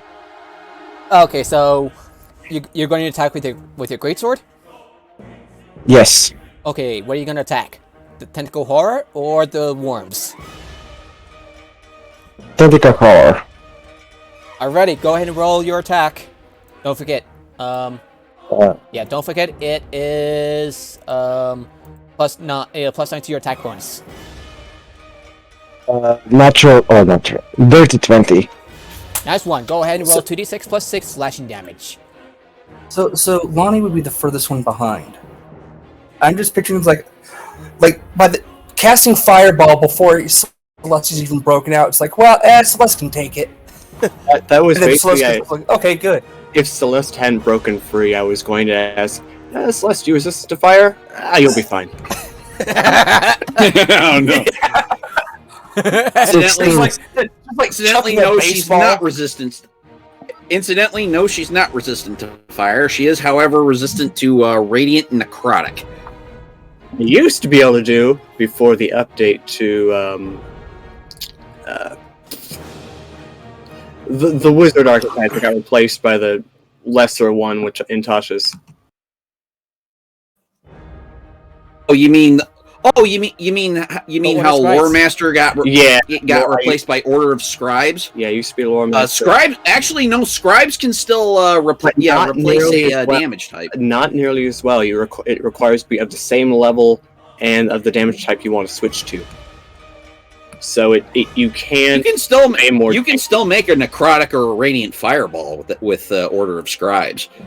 But again, it's way more janky. Fair enough. I'm still thinking of playing as an Order of Scribes wizard. That just looks intriguing. So anyway, so go ahead and roll your damage. Order of Scribes lets you talk to your spell book. Yeah. So Tell me so, that it's just a that's rubber awesome. ducky. so Liam, Okay, so in Eberron, you don't have to have a spell book. Have a crystal that 16 functions points as a of spell book. 16 points of I'm just damage. picturing a little rubber- Okay. Yeah, but with Order of Scribes, basically your spell book or whatever you're using for whatever you're using to contain your spells becomes essentially like a robot buddy. I like the idea of the rubber ducking. Okay, so rubber duck, it's a computer engineering and mechanical engineering thing where you just have a rubber duck that you bounce ideas off. Sometimes you need to hear your idea out loud to realize how stupid it is. Fair enough. So just imagine this wizard like pulls out a little rubber duck. Anyway, it is now Liam's turns up. And, Anyway. Oh, Liam, is there something else you want to do, or is that your turn? That's my turn. Cole, you're up. Okay. Cole's gonna get in the melee range.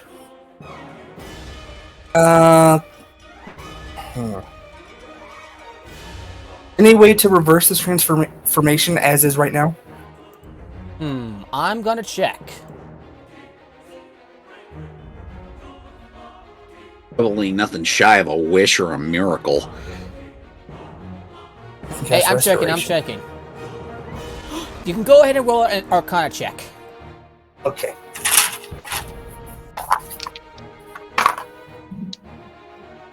Uh, 25.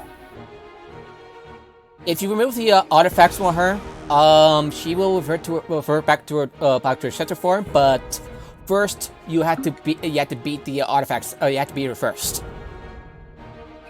All right. I'm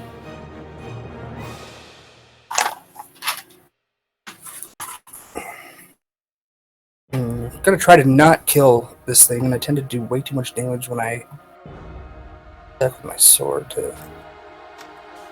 Let me look at my spells real quick.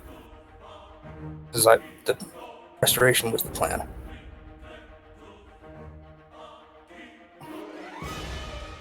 Let's see.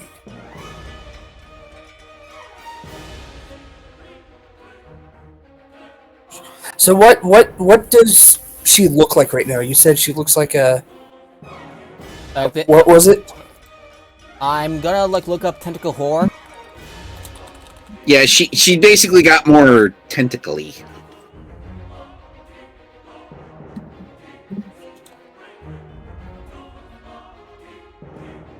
Yeah, she's got like tentacles, and that's not like the hentai stuff. I've seen enough happen. I know where this is going. So like this. I don't know if Mama Celeste has anything to say about it. Kind of, yeah. Eesh. And here's another image. Give me a shot. That's from Magic the Gathering, because I have that card. Oh shit. I need me dragon breaths. No, I think bring Apparatus here to get the flamme breath. Second one is that second one's not a tentacle horror. That's a rope golem. Oh, Yeah, but it's the one called above the- is just. it's the worm that walks.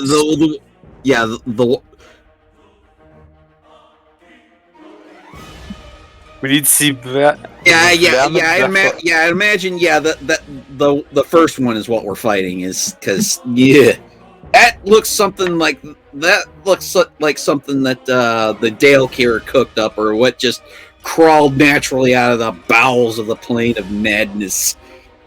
Yeah, no, the thing that Nord posted, it's literally the card is the worm that walks. Alrighty. Cole, you're up. Sec. The one that Nord posted, that's a rope golem.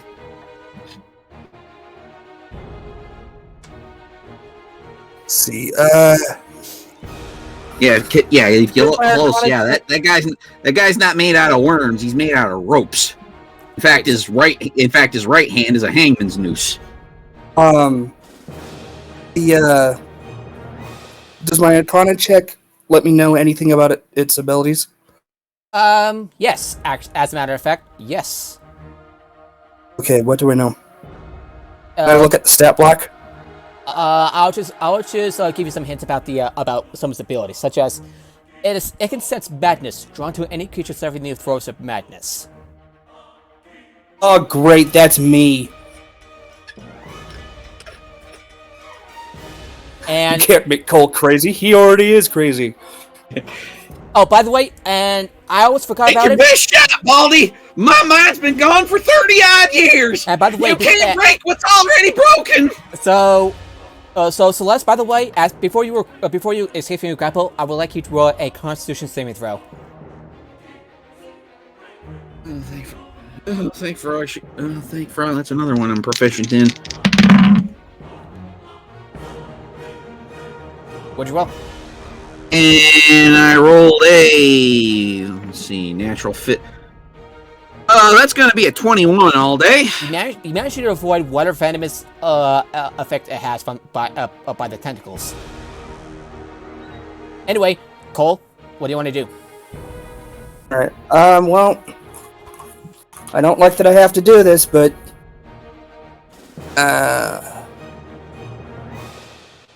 pull out my sword, bleeding on it, and attack it twice. Alright, don't forget to roll your Hemocraft die. 3 points of damage. So, Yeah, so that uses up the rest of your temporary hit points.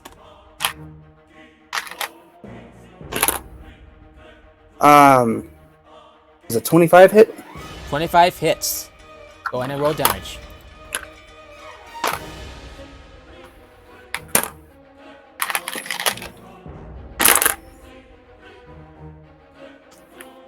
Um,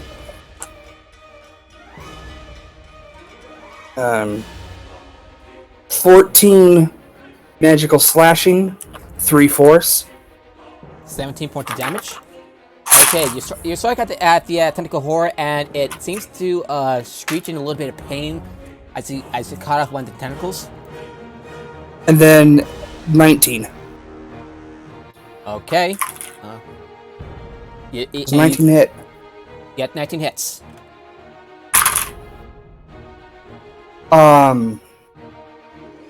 16 magical slashing, 1 force. Alrighty, you cut off another one of those tentacles. Would that be your turn? Yeah, that's my entire turn. Amari is going to... We're going to look up a Hunter's Mark, see if that does anything. Hunter's Mark is one of my favorite spells. Yeah, that's a bonus action. Hunter's Mark is a bonus action. Yeah, bonus action, and they're going to cast it at second... casting time, 1 bonus action. Yeah, at second... concentration, up to an hour. Yeah, at second level, and they are going to attack the tentacle horror. No, it's at first level. No, they can cast it at higher levels. They can cast... Hunter's Mark at second level, yes. They can cast it at first, third or fourth, and fifth and higher. Oh, that's right. Yeah, I'm looking at it right. Yeah, I'm looking at it right now. Cole is absolutely right. Oh, yeah, that's right. They're just going to cast at first level. I was mistaken, sorry. And it's And they... But yeah, at higher levels, when you cast a spell using a spell slot of 3rd or 4th level, you can maintain your concentration on the spell for up to 8 hours. When you use a spell slot of 5th level or higher, you can maintain your concentration on the spell for up to 24 hours. Yeah, it doesn't affect this isn't one of those, more damage at higher levels. That's true. You can still use a second level slot. Yeah, they can do anything more than it would at first. They rolled a 15, so that means they hit barely the tentacle thing. Meaning they can do 15, 16, 17. Yeah. Okay, so 1 point of 1, 2, 3 points of piercing damage, and 2, 3 points, 7 points of piercing damage, and 13 points of damage total. As the bolt flies from their crossbow, I say aim, and the bolt lands on the tentacle thing. It is now that ends Amari's turn. And it's now the swarm of gross-looking worms' turn. As they all try to bite on you, Cole. And 13 misses.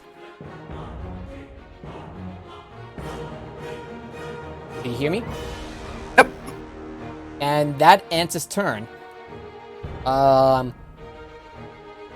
Leon, you're up. Okay then. So we're fighting a tentacle monster and a swarm, right? Yes. Swarm Okay, of then. little worms. The worms crawl in, the worms crawl out, the worms play pinochle with your snout. That actually that actually compelled me to destroy those things.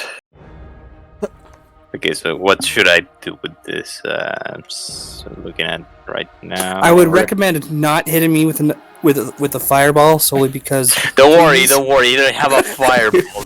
Yeah. Solely because, please don't. Or to quote H.P. Lovecraft, who actually created the concept of the worm that walks. Great holes secretly are digged where Earth's powers ought to suffice, and things have learnt to walk what ought to crawl. Well, let's shoot that guiding bolt then. Alrighty. Wait, The worm. Aren't you a sorcerer? Nope. With the No, I'm a crap. I'm a cleric. Oh yeah, that's right. That's right. Alrighty, go ahead and That's make a ranged spell attack. A guiding bolt could also be A 19, actually. Hey, what? A 19. 19 19, hits. ooh. 19 hits against the what exactly? The worms. Go ahead. Okay, go ahead and roll. What spell level you casting it at? At level 2. Go ahead and roll 5d6 That's gonna points be- of radiant damage. 5. Yeah. 16.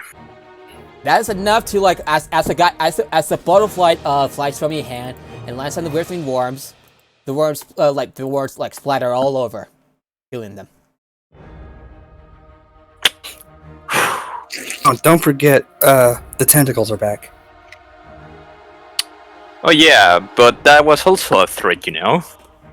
Also, well, then I'll use my my spiritual weapon and hit the tentacle monster. Go ahead and roll your attack. So that's It another hits. one. Okay, let's Oh, see. one tentacle is back. Okay. 21. That hits. Go ahead and roll your Now damage. let's roll the damage. 12. 12. Well, 12 doesn't hit. As No, as I roll. That's the damage that I made. And what did you roll for Yeah, that was attack? 12 points of I spiritual hit- weapon. Is that radiant or force? It's force. I hit. A force. I hit it with a 21, and the damage that it made is 12. Yeah. That's- Just like this weapon of light. Well, no, this transparent looking weapon, a polearm, or staff, jabs it on the base of its neck. Yeah, force. Yeah, you were right. Yeah, spiritual weapon Yeah, deals and would that be your force turn? damage. So yeah, What does your spiritual that would be weapon my look turn. like? It is now the tentacle horror's turn as it focuses on you, Cole. It's going to make 2 attacks against you, Cole. A 10 doesn't make it. As it deflect the tentacles. Dang. And a 19. Cole, Shield spell reaction. go ahead and roll. Go ahead and use it. Okay. As it tries to grab around you, That's you, that's gonna add 5 to his AC. your ring glows, and your ring glows, and like a image of a shield appears around you, preventing the tentacles from wrapping around you. Defend, please. And that ends his turn. Celeste, you're up. Okay, yeah, I'm not tenderfooting. Yeah, Celeste isn't tenderfooting around with this tentacle, with this hentai monster. She's cat a little bit. She's gonna try to zap it with a ray of frost. Go ahead. All right, I'm gonna. Woohoo! 18. Yeah, that's a 26 to attack. That definitely hits. All right, and that's gonna be 2d8 cold 9 points of cold damage, and next turn its movement speed's reduced by 10 feet. This thing is on its last leg as frost builds up on its body. Would that be your turn? Yeah, that'll be. Sorry, I feel a little odd. So, would that be your turn? Lonnie. Yeah, that'll be my turn. Lonnie, you're up. It's chilly out here, so I'm going to heat things up. You're going to shoot a second level spell slot and use Scorching Ray on the Tentacle Beast. That'll be 3 shots. That will be a 21, 28, and dirty 20 for They hit all rolls. hit.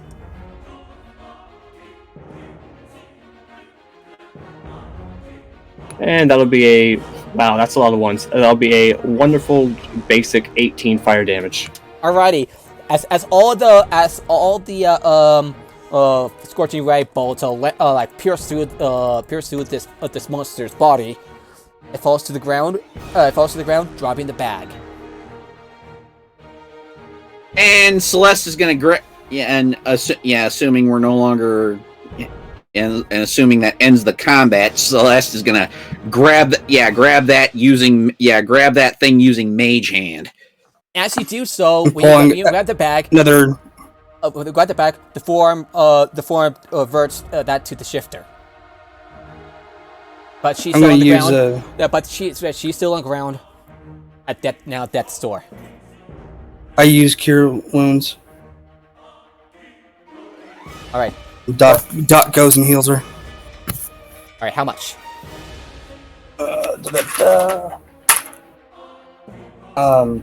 11. Alrighty. she gaps, sits up, looks at you, then just runs away. It's fortuitous I did not roll higher on damage. Indeed. However, you still have to deal with the artifacts. What do you want to do with the artifacts? You want to try to Put them in more of my little boxes. You kind of feel the effects of the artifact. You feel that you remember what Apparatus told you, that you need to disable, that some of the artifacts need disabling. A Arcana check. Let me know how to do that. Alrighty. Go ahead and roll a Arcana check. Cole. I'll do the same. 29. Celeste will also roll an Arcana check. 29? Holy. How do you have 20? I have a with expertise? And I rolled I rolled 25. I rolled 17. My Arcana modifier is +8. So weird to get the lowest roll with intelligence or with a knowledge skill with my character. I mean, I have an edge of 20 and the Celestial Torch, so What's that? it adds +2 to Arcana checks. Like is it an ability? I'm sorry. No, I have a a plus. Arcana is +5, so I got a 22. What? Alrighty. Sorry. Alrighty then. You actually disabled the artifacts, thus making the Provost ritual, thus weakening the Provost ritual.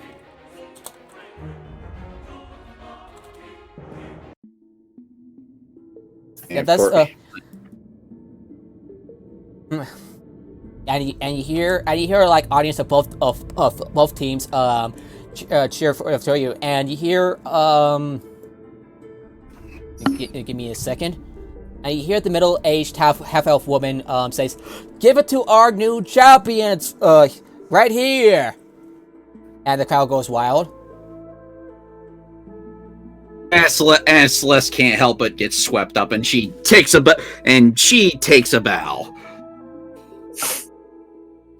They quickly and gladly usher each of you to the gates of the district.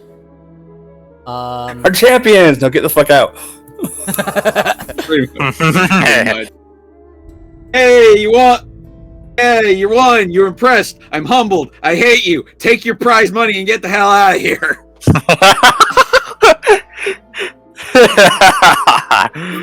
Oh, that's a good one. Alrighty. It took a few. Some of the crowd took takes a bit to convince the guard that things have like calmed down and everything. The guard has lifted the quarantine, and you made your way out of the district. Good, because I didn't want to have to shock and grasp his ass. Oh, actually, I wouldn't. I'm not a grab ass. I would not use shocking grabs on his butthole, even though it would make him shit himself. really, that's not good. If you tase someone on the ass or on the tailbone, they'll shit themselves. Yeah, I was going to ask if this is a good stopping point for everybody. This is probably.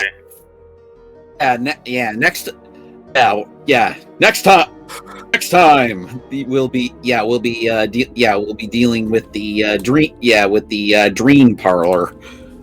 Come to my parlor, says the spider. You want to? Step into my.